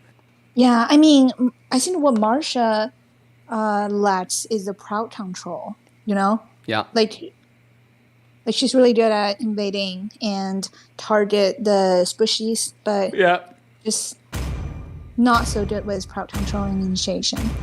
Absolutely. Look at the picks right here. We have Julian first pick from Team UTG, and we have Claude and Belmont taken out. Some meta picks for sure. The Clint pick might just be a little bit too early, to be honest. Clint is not really heavily banned, like in the second phase. At least for statistically speaking, from what we've seen in the NA Pro scene or in the Asia Pro scene, MPL Indonesia, MPL Philippines, Clint has never been like the center of attention, you know? So if you want this character, I think a marksman is overall, it's a position you should really try to pick a little bit late. Unless you're picking some heavily prioritized characters like Claw, like Beatrix, then those cases are just a little bit different. Yeah, I do think you want to like pick mid lane and roam later, you know? Because I mean not mid lane, but roamer and EXP lane, because they are the counter relationship that you always talk about. Yeah. And we have, like, for example, last pick Eve. I understand Eve is a good pick, to be honest, but they also have Lilia, they also have Eve, they also have someone like Lunox. They have quite a bit of choices. So the third pick for Born Again, they could have taken out their EXP lane. They could have taken out one of the most contested position, which is Asmeralda, and abandoned away to Dairoth. This way to secure them like a really strong position. Now, I've had a conversation with a lot of my friends. Like, I understand how strong Esmeralda really is in a team fight, but Esmeralda overall is a really late game pick. You know, like Esmeralda really don't do much early game, besides like running around and just, you know, swipe once or twice on your face. But it doesn't really do much damage unless Esmeralda get those cool items. So I will give some insider information. I actually know some players on the Born Again side. I think Eve is a counter pick because they seem to be US number 6 Eve, if I remember correctly. Oh my god! US number 6, so good at video games. That is crazy. That was Uncle Dave. He took my mic for a second. It wasn't me. Assassin Dave is back. Welcome back to Assassin Dave Caston. Your team is picking. Uncle! No, Uncle Dave, please. We're doing a professional cast here. Okay, I think we're good. Let's come back to this cast. We got Dairos as well as Esmeralda ban. That's quite interesting. What are they going to take out on the EXP lane? You know, like Uranus? That's what Black Bull did last game, actually. Yeah. They had a plan. Yeah, absolutely. I mean, at this point, you can even take out Ruby, to be honest, if you want a little bit more quad control. And they decided to go with Phoveus for the Julian and Clint. Why are they picking Phoveus? For the Julian and the Clint. Yeah, Julian has a lot of fun. Now, also, Paquito is available on the map. Paquito is heavily contested as the silent choices.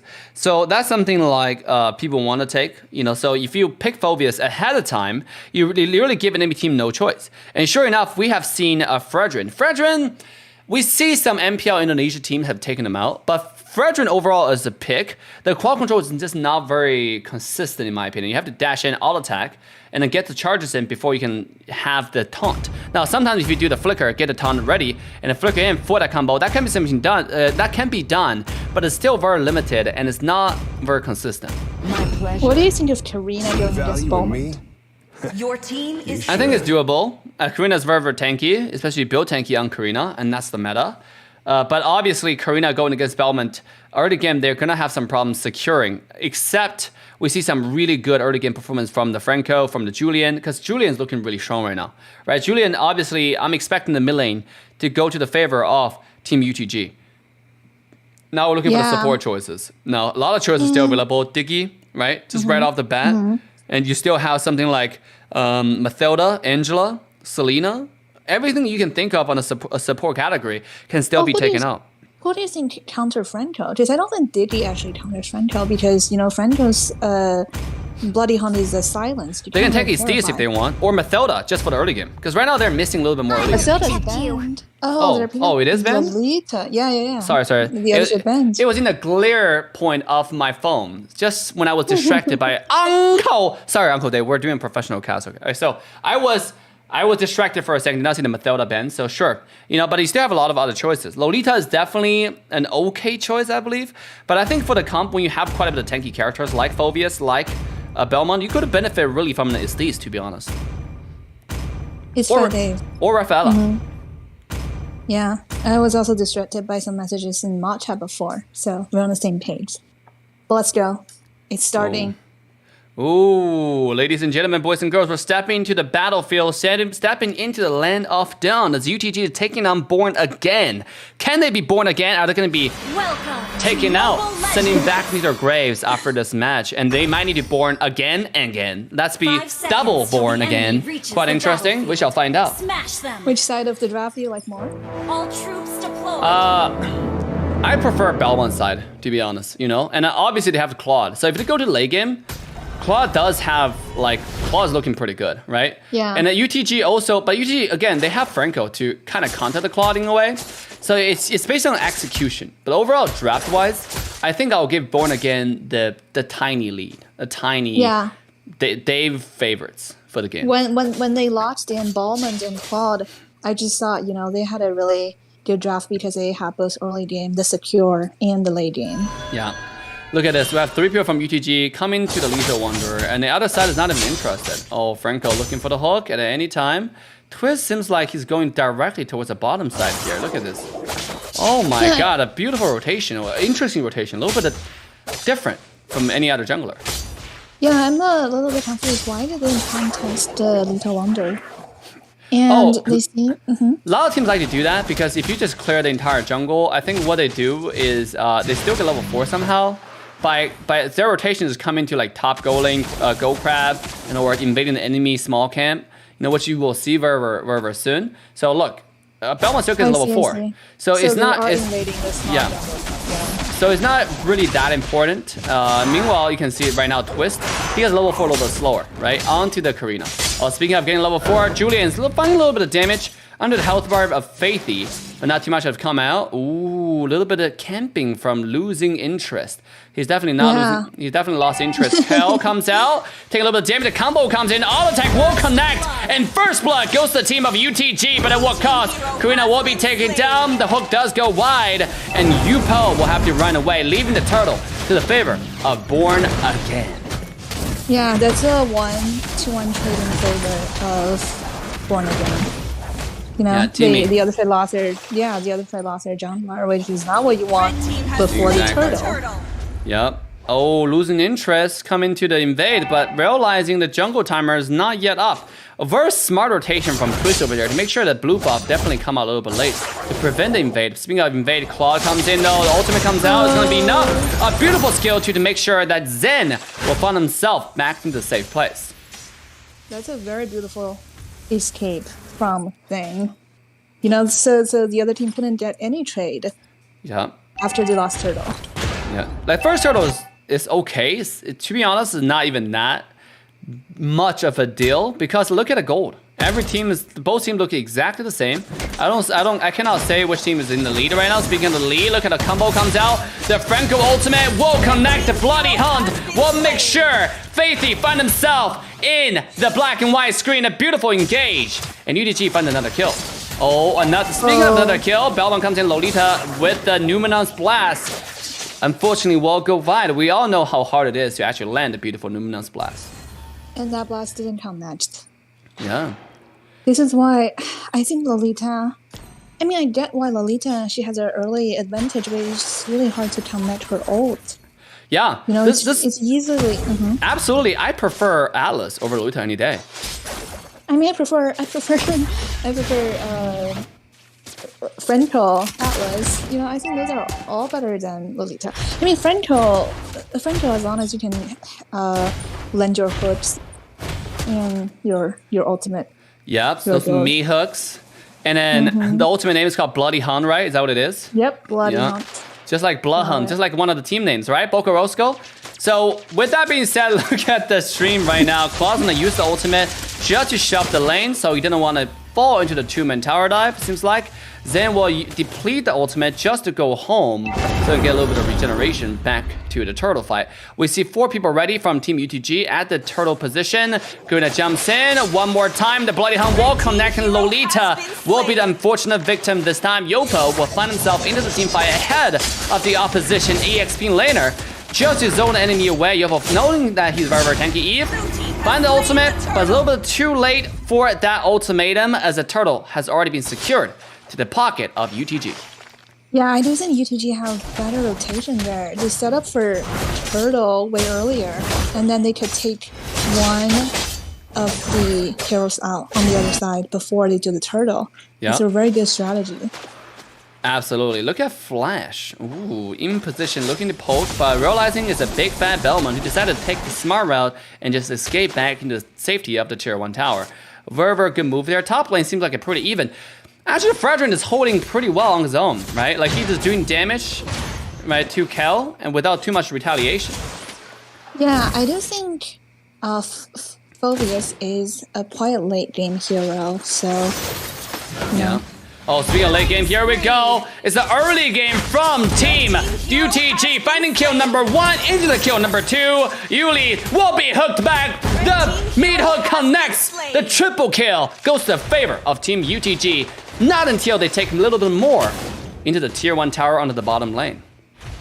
Let's look at how dangerous it is for a good Franco, you know? When you let the hook on a squishy, it's, you know, and your team can follow up, it's just a death. Yep. Or...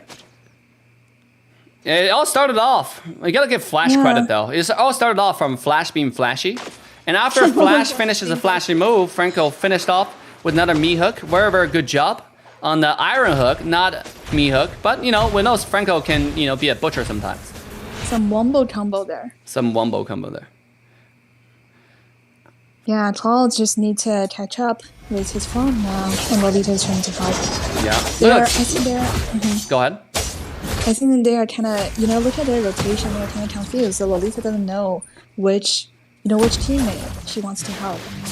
Absolutely. Yeah. When you're not really winning on every lane, there's just so much pressure onto the support, right? Exactly. Yeah. Oh, speaking of not winning the lane, one more time the hook plus the engage. And this time it will be the jungler losing interest in this fight. He's spinning and then running away. Lolita Nuna's blast is not gonna connect. It will be canceled in the last second. It is a disaster to the side. Oh, born again. Might not be born again this time. Coming in, Zen with the ultimate. The blazing duet is gonna find a little bit of damage, just barely missing the kill onto Timmy. And the entire team UTG will find a 4-1 trade, and then march forward into the tier 1 tower down in the mid lane. You gotta give them some credit to tell that Karina before Turtle as a jungler, but at what cost, right? They lost 4 members on their team.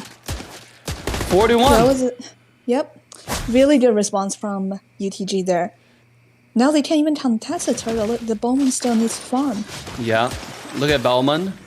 He's not ready in position. He's getting the blue buff. And the third turtle will easily go to the team of UTG. Team is ready for the iron hook, and it will connect one more time into the EV. And it's only a matter of a second before Faithy completely disintegrated from the land of Dawn. He will come back in 17 seconds, so don't worry about it.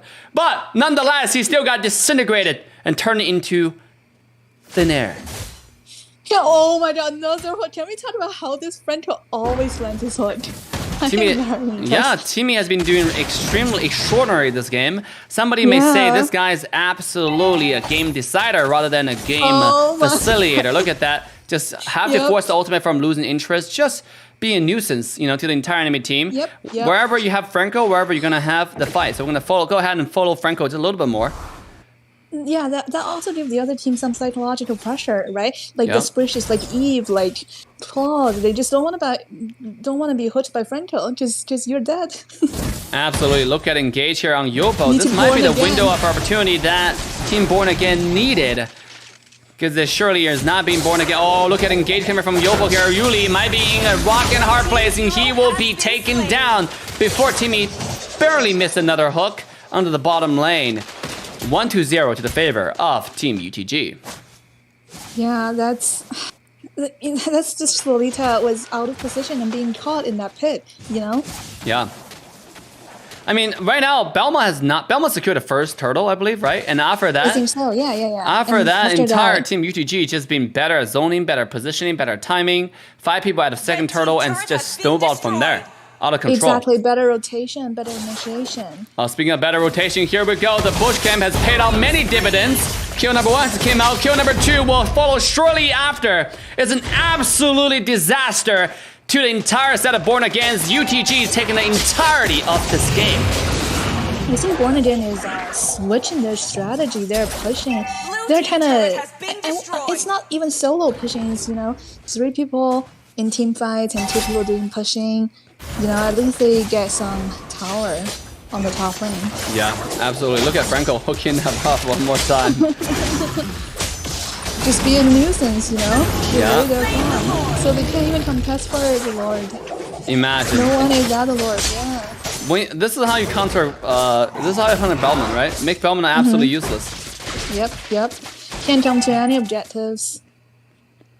That's a really good job done by the Franco. This is someone we really need to focus on in the following team fight. Now, obviously, Clint is finally coming online with 7,600 gold, 1,000 gold compared to Claude. Claude also have the 2 core items, the Golden Staff plus the DHS, Demon Hunter Sword. So he's looking pretty good. He's going to do some damage, but it's going to survive the onslaught from the Clint, right? Clint might just be able to 2-shot him with that Berserker Free, the Endless Battle, and all the kind of great items.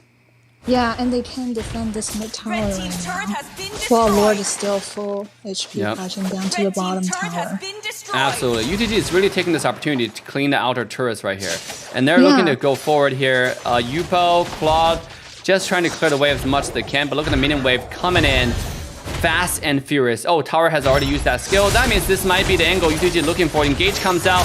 The Iron Hook barely missed. Clint is just shredding the tower to pieces before they take down tier 1. This is second lane of Triumph Destruction from UTG. Come to the bottom lane. The Lord is still alive. It's still ever aggro, still ever mad. The Iron Hook connects one more time. And it's absolutely destruction in the base of Team Born Again. The first person to go down, Eve, is not going to be surviving the next team fight. And look like Karina jumps in, finding a little bit more damage, just by a little bit more than what she can choose. She will be taken out, but at what cost? Losing interest, 1 HP, and Clint with a flicker, skill 1 auto attack will take out the jungler. It's an ace for the Clint. It's a Clint in the base. Ladies and gentlemen, Team UDG will take the win and go to top.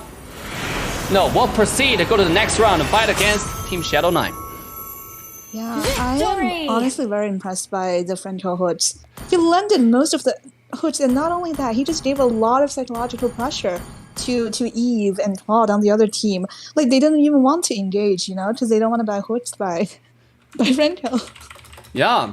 I mean, Eve, just when Eve was trying to do something, Franco was like, I'm ready. I was looking at the Franco the whole time, Yeah. It's just a beautiful play. I gotta say, this game, everybody from UTG played it really well. I want to give some credit to Flash, to Timmy, for setting up all those plays. Flash was some beautiful bush camps, and Timmy just Those iron hooks, those on point 100% hit rate. Actually, I don't want to be absolute, 99.9% hit rate. So beautiful performance.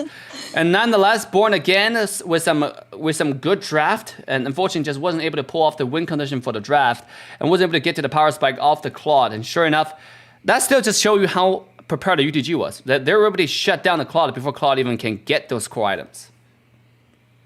Yeah, I need to report some nice match results. Yeah, absolutely, ladies and gentlemen. Like, subscribe, and turn the bell on to all notification bells. That was Born Again versus Team UTG. I gotta say, the Eve early pick is okay, but is it like the, you know? Yeah, it's too early of a time for a pick. I think there are other choices. They could have taken some other early game choices to help out. Also, the tank choices. The Lolita wasn't able to get too many good ults the entire game. And that said, like, if they had a Steez, that could have worked out better for them. Because you see, truly counters Karina. Especially you go tank Karina, you literally become useless the whole game, right? Like, you go in, you do no damage, right? Like, you see, it just heals everybody. And you don't have any quad control to do anything else, so you just be beaten down. So let's take a look at the next match. It's going to be Shadow9 versus UTG International. How international is UTG? We shall find out in a match against Shadow9. Now, Shadow9 is not a game, it's not a team that you should just look down upon. It's not something you should try to not look down upon, but try to. It's, how do you phrase this properly? They have some pretty strong roster for Alan, with Ryan, Zazu, Drew, and a jungle diff. All right. If he didn't say he's jungle diff, I wouldn't believe him. But this guy said he's jungle diff. So we're looking forward to see some real jungle diff right here. We're looking forward to see some retribution difference from the jungle diff. Imagine jungle diff is end up playing the support. Oh my god. Jungle diff under Franco. Where's UTG going? They still have another match. Tell UTG to still have another match. God damn, come back in. Yeah. Wait, I was just doing the match result. They all left. What? Okay, let me re-invite them. John told me the viewers want Grace Instagram more than the bracket. Oh my goodness. How did I not see that coming? Okay, UTG International is back.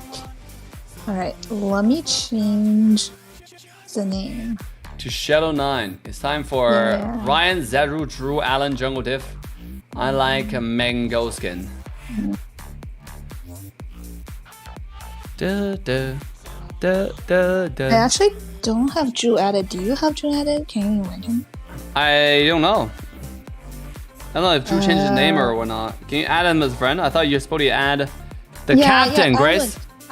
Look, I added Alan. We are already friends, but he's not playing today. Oh. So, yeah. They have their sub. This is why. What's your ID? True. We're waiting for the next match, guys. Okay. Who is streaming? Eclipse? Eclipse? Let me take a look at the bracket. Eclipse, I think they were playing earlier today. I think their game already finished.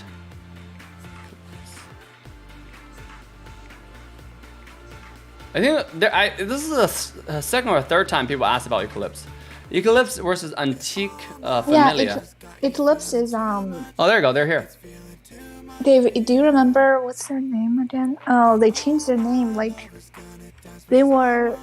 I can't remember. Eclipse is Laney, Mazzy the Great, Toxia, Venti, Craxy. They had a different name.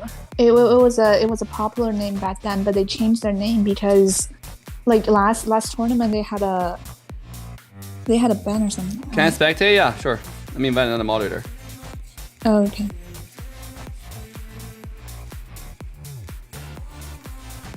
You got it. Smoke break, you know the vibe, dude. Until we jump into another exciting match. Turn the bell on to all notification bells. I am currently casting with our Grace. I'm done. Yep. There you go. Our very own locally grown Grace. Jesus Christ. Our organic, non-GMO. Imagine. Non-GMO. Hey, Coach Abe, what's up? Eureka Naki, how you doing? Welcome to the stream.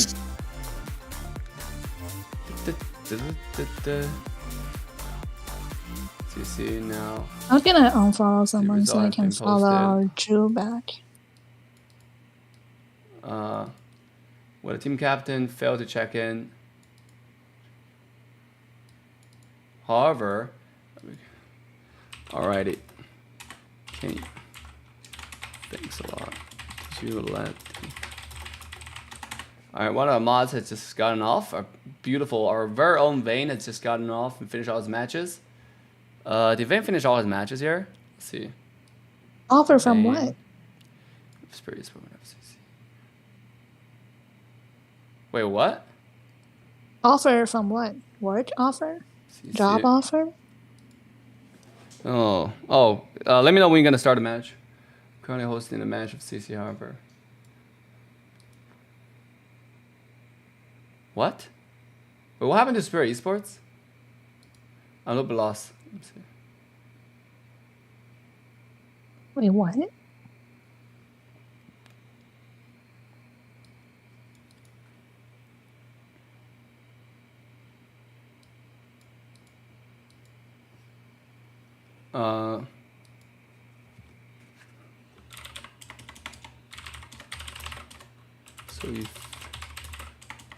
So who wins CS?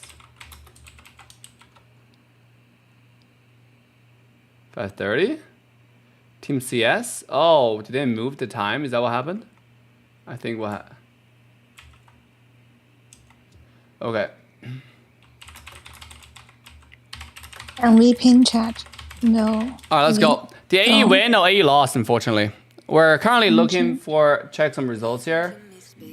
No, we don't pin chat. And I think I need to change it back to central.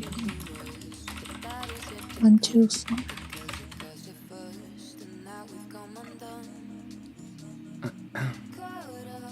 Quickly, he has work. Let's go. Did we check the UTG? UTG roster is fine. And then Jungle Diff, VA, Ken. Okay.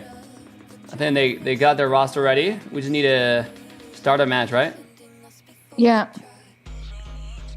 Have we checked the servers? Yeah, it's central. I changed it. Okay. Okay, let's start it. Let's go. Yeah. What? Yeah, no, Okay. it's everything right. Let's go. Your team is banning. Oh my god, I am so tired. Dude, I'm not tired, I'm mainly hungry. I can feel Your that. team is banning. This is my third day without eating food, guys. I'm just so hungry. Oh, right. Just 8. Go ahead. Say Just that 8 days more. You got this. 8 Yeah. more days. No, I have one more day. I ran out of food apparently. The portion I bought for animal diet can only last for 4 days. So I need to Your buy team is more. banning. But I ran out of my portions. So I need to go buy more. The last time when I bought it took like a week for the delivery. I'm sleepy and hungry. Oh my goodness. I am just really hungry. Alright, anyways. Ladies and gentlemen, boys and girls, humans and past alike, welcome back to the North America Challenger Tournament fall season. I'm your caster, Assassin Dave. With me, one and only Grace. We're casting the game featuring UTG, who just had a dominating showing in the last match in the previous game. Now they're taking on Shadow 9, featuring some of the supreme marksman players in North America, aka Drew. Now, people who do not know, Drew used to be one of the top tank players in the entire North America region. So, can they actually show up and pull up into these matches? What do you think, Grace? I'm very excited. For people who don't know, Drew is just like Dave, who likes to use some late game marksmen like Mia, like Layla, like Mosto. I am very excited to see Your if team they're is actually banning. going to put something off like that. It will be very, very unique in our meta-dominated NACT. Absolutely, absolutely. Meta-dominated NACT is a good way to put it, because currently all the tournaments, NACT, MPLs, all being dominated by a few absolute must-pick or ban choices. And it was absolutely just criminal sometimes. You know, I gotta say, it's refreshing to see some new picks. But at the same time, win comes first. If there's meta picks that's really strong, like Claudia you have to take, you just have to take it. And that is the AE Drew, by the way, Oishi, the US #1 team tank player when your guy Assassin Dave was still playing. Wait, We not were- marksman player? He was I the thought tank he plays player. marksman. Oh, No, he is the marks player now. Back when we were Same. playing, I think there was season 6, I believe, before I went to play pro for another game, and then that was and Drew even met me in LA. It was really fun, and that's when we won the VOD showed us. You saw Zane in general. Zane who were playing the same game, same team, Team Gosu. Remember that? Yeah. Yeah, Power SG. Zane Power SG. And tide wait for no Wait, look at that team beach. is picking. Yeah. First pick. The first pick, we do have Valentina being banned away. Now, Julian is being banned as well. Very interesting first pick ban. And both Akai and Ballman. Yeah, I think that might be a respect ban for Flash, because if it's up, that might be something to take. Now, with that being said, Claude is available, and that's something that they might be able to take out right now if they want to take Esmeralda. But if you do that, you're going to push your team comp to overall very late game. So I don't recommend it. You know, I personally... I understand that Esmeralda, again, how strong it is. It's just too late game. If you have a Claude as a hyper carry... Wait, Oh my god! That Mia pick. We were just talking about it. Time to go Oh my to the God. RFD show. Your Mia. team I is was thinking maybe Claude and Lilia, but apparently we did Mia and Lilia. I'm very excited to see how this Mia is doing. I will be judging by day standard. Guys, make sure to drop a like for my boy Drew for picking up the Mia, okay? Showing the world that the US Supreme Mia is built different. It doesn't matter what the meta is, okay? If I am US Supreme Mia, I can destroy 1v5. So let me on Mia, and I show you how it's done properly. That's exactly what Drew is preaching right here. So make sure to drop a like. Gaming. Yeah, build different gaming for my boy Drew. But incredible Mia pick on top of the Lilia. So securing some early game here. Now, obviously, Lilia being one of the best choices after Julian, you know, as the early game mages. So it makes sense that that's something that they took out. Your team is picking. Yeah, and the other side pull out that Franco again. We are ready to see some godly hook. Yeah, absolutely. Absolutely, Sure. Franco with the iron hook. That's Timmy's signature pick, you know. Now, obviously, we have Julian being banned away, so Flash might not be so flashy this game. But we might see some other flashy characters. Exactly, we still have a lot of meta mages out. Oh wow, they picked Atlas, probably going to ban Diggy. Your team Yup. is banning. Dude, I gotta say that's an interesting. They don't have to ban Diggy to be honest, because Your team I think you is already have the Franco. Like you don't even have to like pick Atlas right now. To be honest, they could have very well last picked Atlas. You know what I mean? Like they could have picked something like Bellman right now because Akai's been banned. Oh, Bellman and Akai both been banned. Oh, they don't really have a lot of like other tank choices. That's why they're doing that. Now, Thamus being taken away by UTG. That does mean like you can still go like walk away with someone like Barats, because Barats actually do really well against like melee characters. You can also get away with Paquito jungle, which combos pretty well with Atlas in my opinion, because you know they both do AoEs. Now, if you really want someone who can secure the early game, Lancelot actually is a pretty good choice if you're talking about securing objectives. So, Sir, what's your command? Your team is Fanny banning. being banned away. This might be a respect ban, knowing that jungle diff is that Fanny diff. UTG, see, they were winning on Karina jungle last game, but right now they actually pull up the Samus instead of Karina. I mean, the other side can pick Karina. Karina is actually not bad. Karina is definitely not bad. Karina seems pretty strong actually. You know, especially when you don't have a lot of other counter. Last game, I feel like if Team Born again would have pressured a little bit more.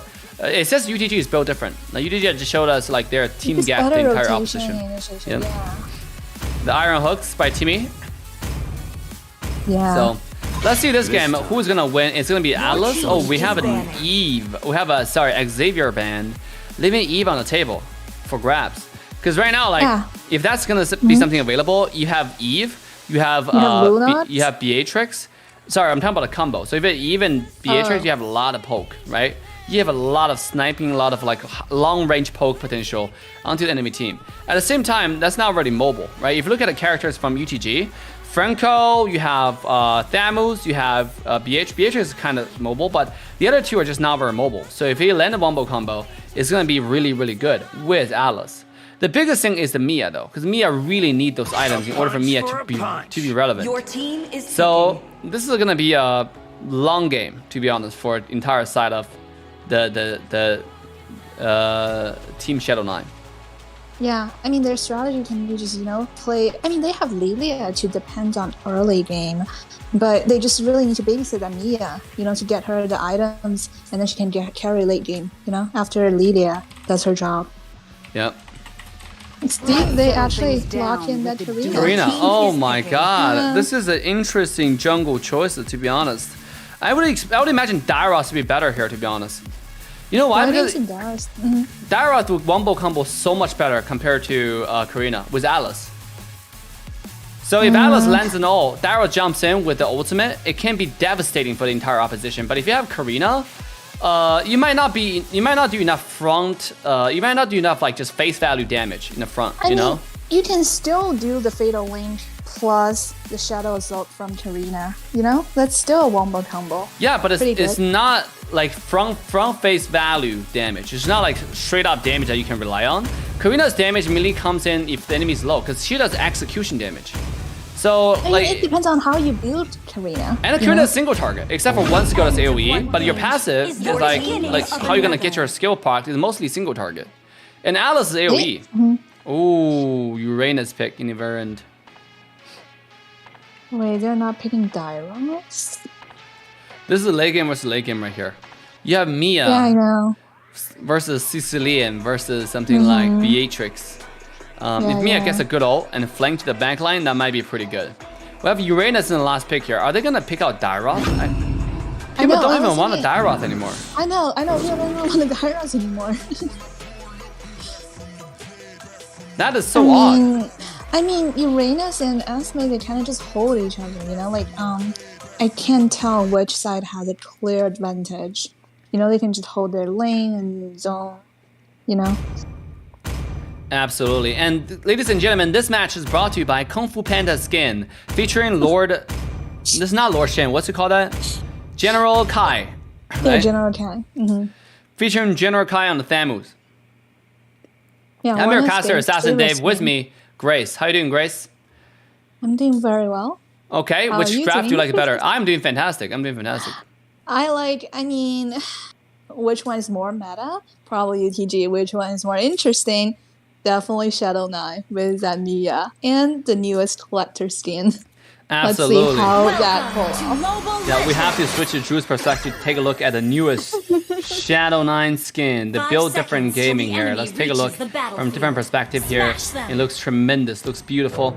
It's one of those $200 skins that I don't have money for. And what did I just see? Let's take a look. Let's take a look at in the mid lane. It seems like Alice and Franco are both in position. Alice is checking the bush and make sure Franco does not find anything in the jungle here, does not find any aggression. And by the way, if you notice, we have a little bit skin change from Timmy. So to show you he is a Franco main, right? I got all the skins. It must be a Timmy main. This is a tournament lobby day. Oh, right. They can use every skin. True. Oh, Alice coming in. Have to pop the flicker to get himself to safety here. How to use that flicker? Samus is a little bit too strong for the game, but nonetheless, the Lethal Wonder will go to the better secure, aka Ken, with the retribution for the win. Yeah, and Alice really wanted to get that Franco. There's some tank scrimmage here. Yeah, it's a tank on tank violence. Let's look. Actually, Mia is having an advantage against that Beatrix. Oh my god. You know what I noticed? Mia actually does have the advantage against Beatrix in lane. It's that the problem comes after Beatrix turns level 4, when she unlocks those ultimate. Early game Beatrix, Beatrix is okay, but obviously Mia is just, Mia have more attack speed and more consistent damage, where Beatrix Beatrix is skill rely on a marksman, right? I'm having a lot of fun watching this Mia, just how, the Franco didn't land his hook. Yeah, looking for it again. Meanwhile, top side, a little bit of aggression from the entire side of team Shadow 9 right here. Couldn't find anything really substantial, but they are in position. Jungle Diff is diffing with a level 4 here. Meanwhile, Yupo is still level 4, so actually not diffing that much. Alice looking to come in. Not level 4 yet, but he's looking to do some damage. Lilia going in, doing some poke, doing some harassment. V9 taking a lot of shredding to the damage to the health bar. Look at Karina though, finding that kill as well as the turtle. Meanwhile, is a fight all across the map. We have Drew soloing against the Irad onto the Beatrix, showing the Supreme Mia. One-on-one domination. It's a 2-to-1 all across the map. And the team Shadow 9 came off on top with another turtle. See, that's the jungle diff and Mia domination. Yeah. Jungle diff. Yeah. Yep. By the way, I do want to know. I said jungle diff is not gonna play jungle. Sure enough, he's playing the top lane. Wait, which jungle diff? Oh, name is the name jungle diff. Jesus Christ! I was thinking you were talking about the jungle diff. Yeah. Meanwhile, Atlas did sacrifice himself for the greater good of the team, to be honest. Yeah. Like he went in, he tanked everything, he wasn't afraid, he got everybody low, and Lilia popped in doing a lot of damage because he has the ultimate. It's just a very good synergy from Team Shadow 9. Yeah. Yeah, That's and then you have Karina. Yeah, Karina finished off. Look at, speaking of Karina top lane, Karina is going to try to dive in to find a little bit of damage into Yopo's HP bar. But Yopo is a little bit too tanky here. Ken jumps in with the ultimate. The damage that comes out isn't going to be enough. I don't know why I keep on getting swapped in. Stupid camera. So, but Ken going in though, tanking 2 tower shots, not able to find anything. Atlas already found himself to the top lane, looking to find an engage. He does have the ultimate. He does have the flicker. So this is looking pretty great for Shadow 9. Asmay is just too tanky. You don't wanna throw him under the tower, you know. But they're getting the tower. Yeah, absolutely. Look at that. Lilia is so strong, zoning everybody away. V9 will have to pop himself away here. Trying to do too much. Looking to find engaged, but just a little bit indecisive because his team was trying to get the tower plate. So I think it was a pretty coordinated rotation from the entire side of Shadow 9 to make sure they get the tower gold plates and the enemy doesn't find too much into their health bar. Yep, they got the entire shield down. While the Mia is just really 1v2, you know? Franco and Beatrice couldn't do anything to her. Yeah, bottom lane, Turtle has been spawned. Karina is still doing the blue buff. It might look bad for Team Shadow 9. Sure enough. Yeah, UTG did get the turtle. UTG on objective, on time, in position, always getting the better half of the equation. So sure enough, better half of our bargain. Top lane though, jungle dip, finding a little bit of health. Yeah. Doing damage to the tower. Already dropped to 50% health. Asmar have to pop the Falling Star Moon.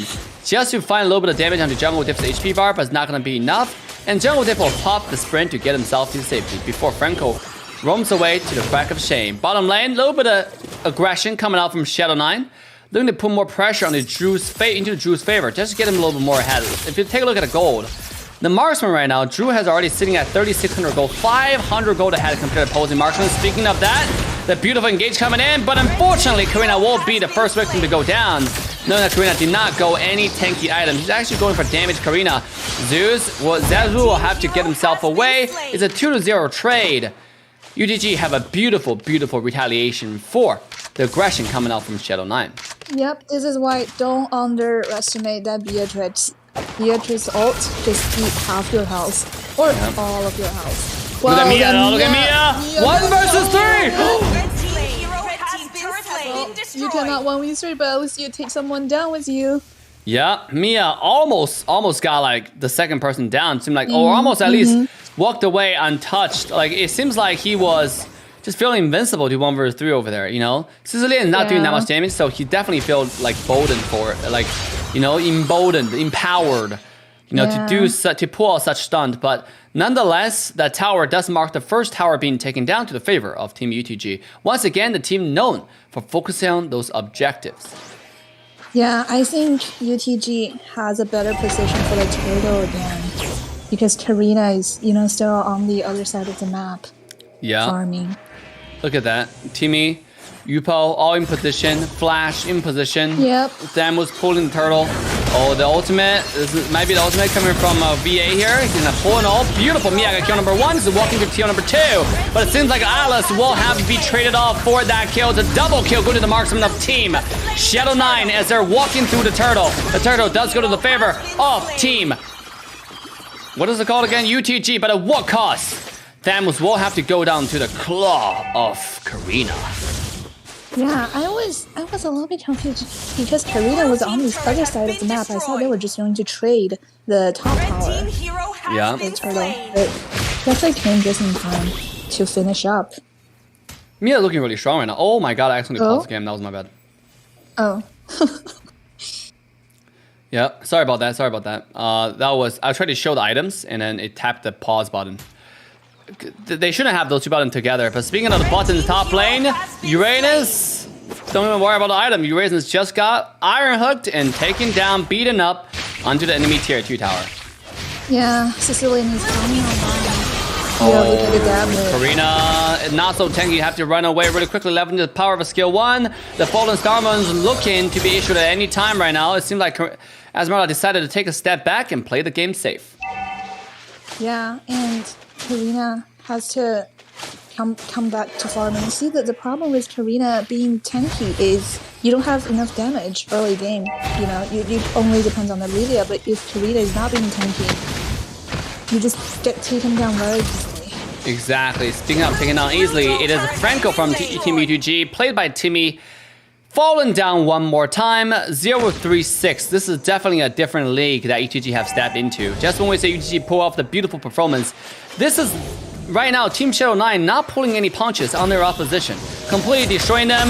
The ultimate comes down, the Fatal Link into the ultimate from the Karina will make sure the Fallen Star, how to say his ultimate? Falling Star Moon. Falling Star Moon, such a weird ass name. Oh my god, Paige. We'll just say we'll just say Esmeralda's ultimate.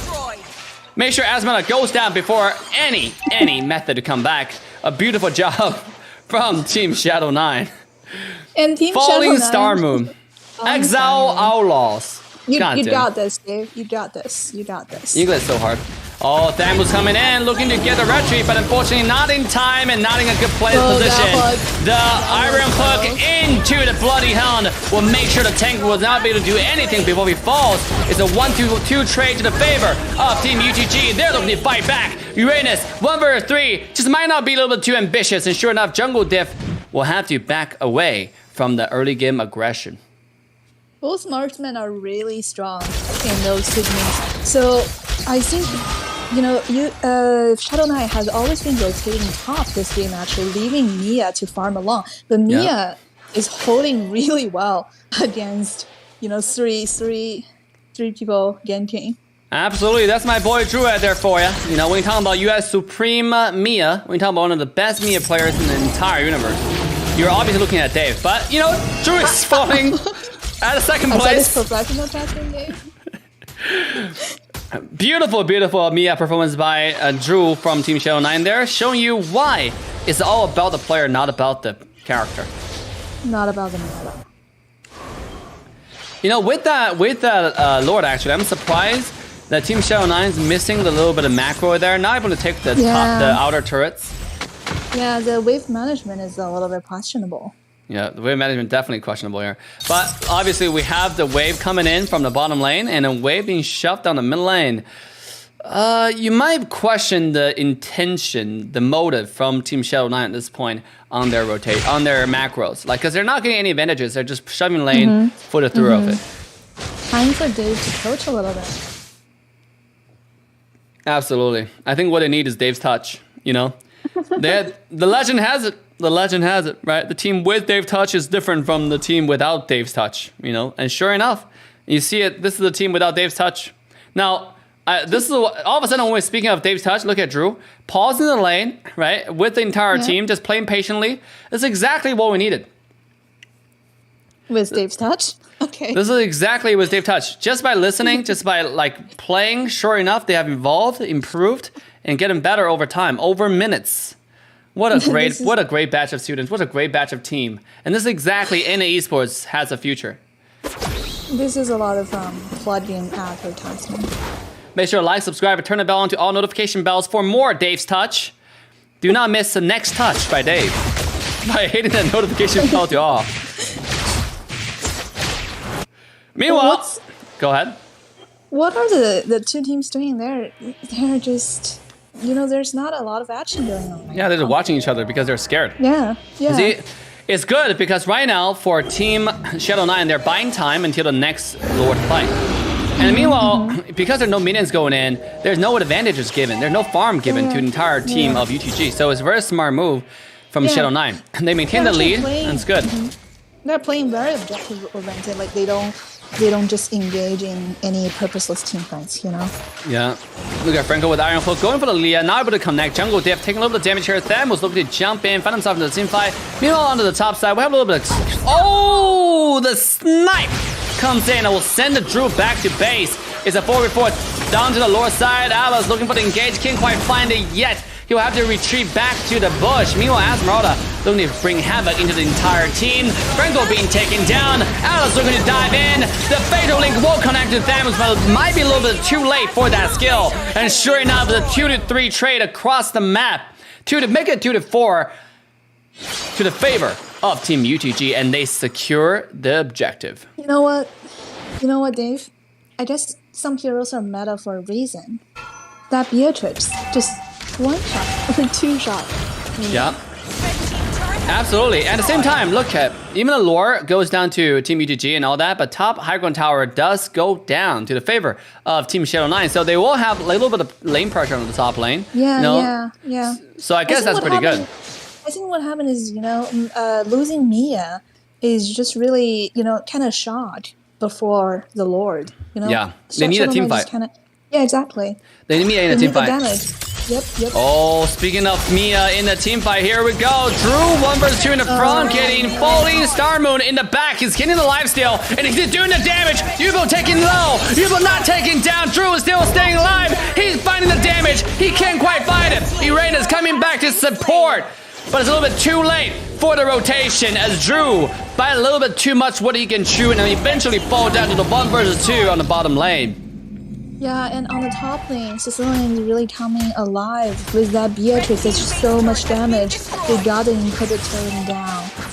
Now they actually have more gold than Shadow 9. Yeah, with one Lord fight, one mistake, that will get you. That will get you. And that's exactly what's happening right now. We have lanes pouring into the base of Team Shadow 9. It's havoc all over the place. Bottom high ground tower is looking to go, turning to ruins. And one more snipe will make sure Zazu will go to the black and white screen for the next 40 seconds. The flicker comes out. The Fatal Link won't connect. It's a wombo combo. By what cost? It's a 2-2 trade. And no one came off on top. Yep, you know what? I think Mia is a very interesting pick, but you probably want to ban that Beatrix before you hit Mia. Absolutely. That snipe on Lilia. Yep.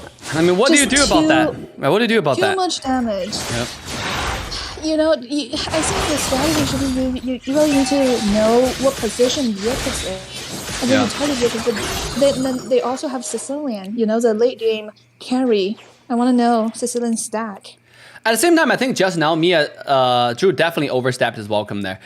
To the bottom lane, 1 vs 2 plus a lore damage is a little bit too ambitious. He took too much damage before needed. Yeah, and then obviously he got heavily punished. The condemnation has been called, and Drew got punished. And not just Drew got punished, team got punished as well. We have 7 seconds until the next lore spawn. You have Mia on the top line split pushing.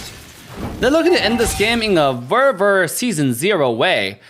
With split push, it might not pay off any dividends. Look, Esmeralda's cutting lane as well. You have 3 versus 4 in this scenario. I still have not seen too much great engages from Atlas. It's just he's looking for those engages, but he can't quite find it just yet. Meanwhile, top side, we might see a 5 versus 1. What is going on? Leaving the Lord completely open to the pocket of UTG. They can't even catch Esmeralda. Oh, here it comes. The 2-man pull with the Winter trudging under the mid lane. Might not be enough. Sicilian has been taken down. His entire team looking for more. But the Franco has taken down the MVP, the marksman of the team. And the Drew has fallen. The entire team of Shadow 9 will have to back away to defend their base. That's a very close game, actually, because I was thinking if they lose this Lord, it's like the end of the game. They already lost 3 in 10, but they did really well there. They now they just need to defend this Lord. Absolutely. But Beatrix is just Beatrice right now is more like an assassin, you know, like you don't know where she is, and she just came out of nowhere and burst you down. She can burst down Karina, especially. I think Karina is not building tank.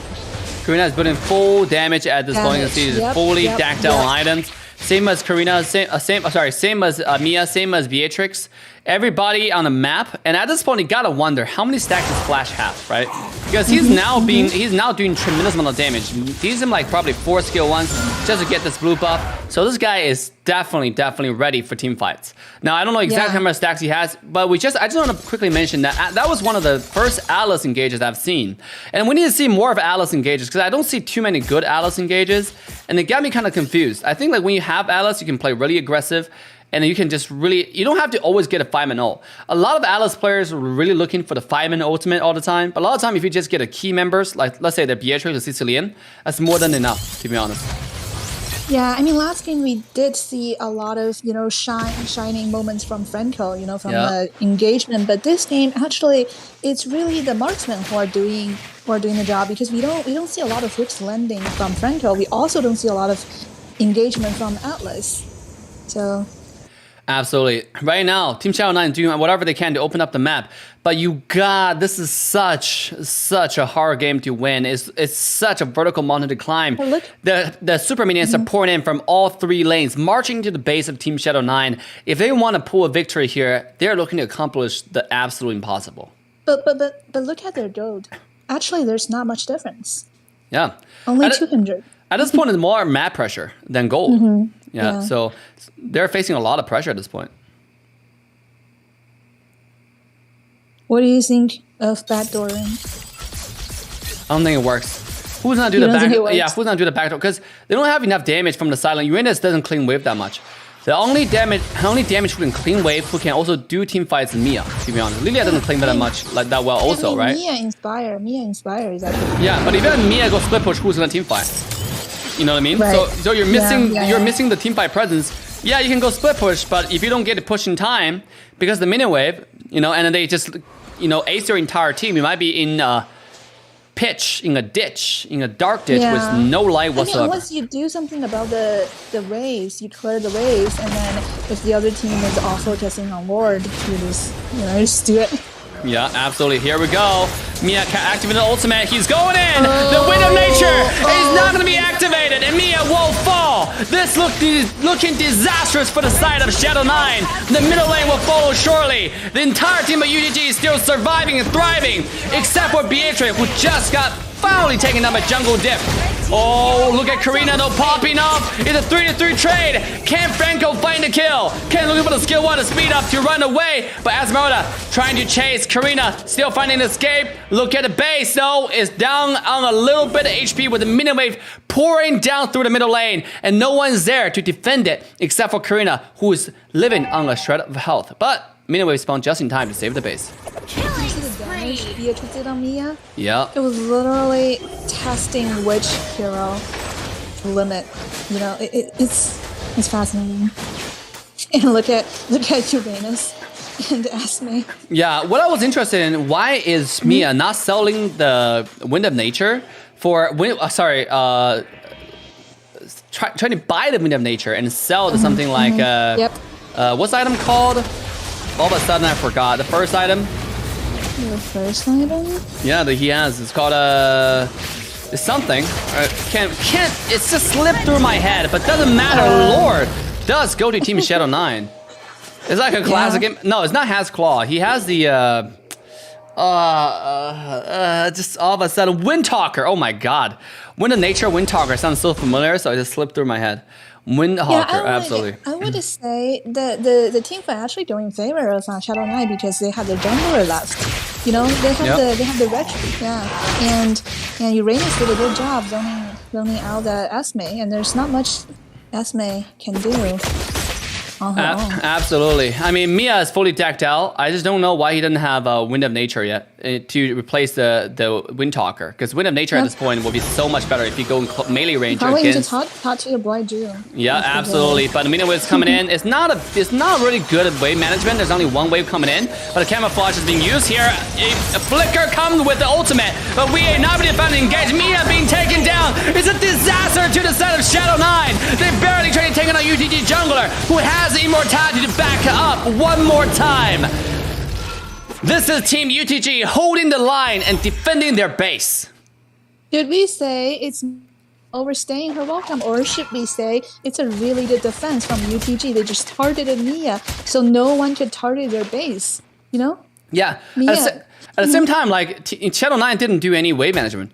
We see one wave pouring into the base, you know, and then they try to force that wave at the victory. It's not work this time. Yeah, but I mean, if UTG didn't target Mia, then Mia can just inspire and end the game. I think that's what. Absolutely. Here we go. The flicker into the Bloody Hound will find the mid lane back. Find the mid lane dead, and this is the entire UTG forcing the victory without the minion wave. This might be what we call the definition of int. But nonetheless, UTG is still diving in and pouring in. 2-1 trade. Karina trying to find the leftover kills on the map. Too much damage coming up from Flash. One more skill, one is missed. But Mia found himself into the team fight. The damage has coming in. Team Shadow9 looking for the comeback. It's a fight of patience. Which team has a better patience? Which team has a better plan? If you just won the game, then if you just want to end the game, it just looks like you're inting. You know, you're pushing without minions, and then you're pushing without a plan, and then you just get killed by the other side. Absolutely, Sicilian's holding the defense. The minion wave has already been cleaned. The entire team going in. Mia's tower locking, and ladies and gentlemen, the epic comeback. The impossible has been accomplished, and Team Shadow9 will be your top 32 contestant in NACT fall season.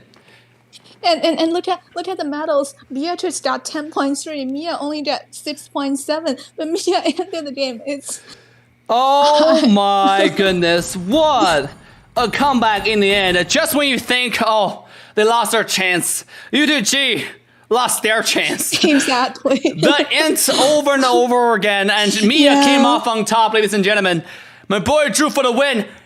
If you say, see, this is why I'm a believer, right? I believe in my boy Drew. Look what happened.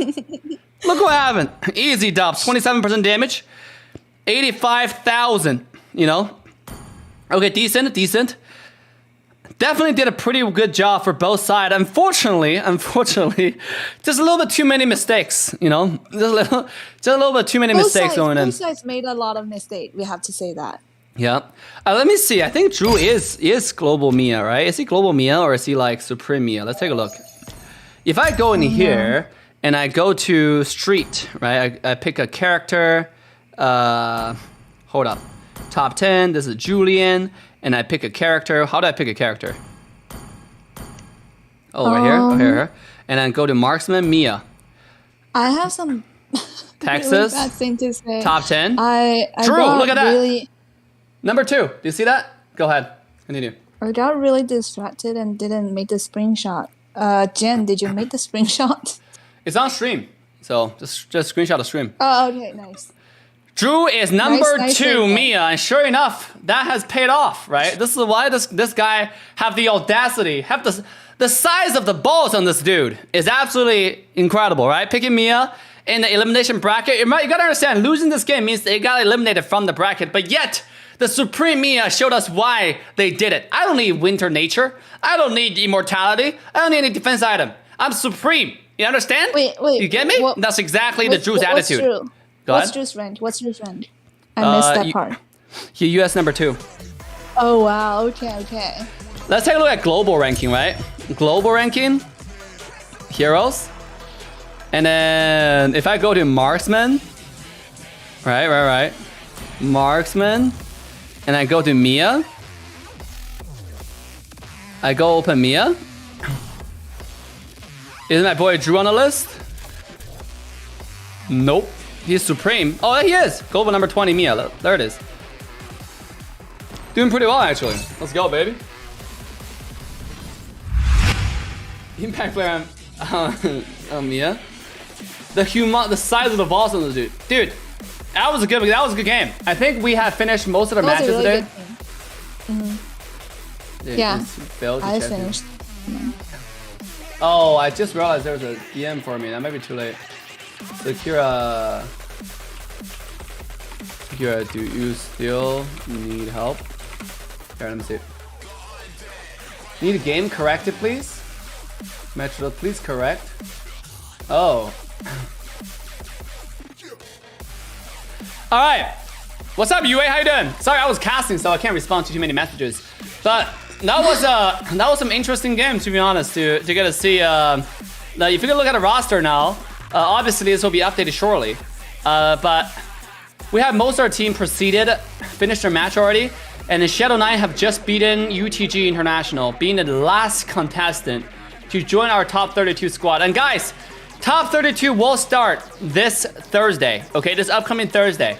So if you're watching the stream right now, make sure to mark on your calendar because top 32 is happening very, very soon.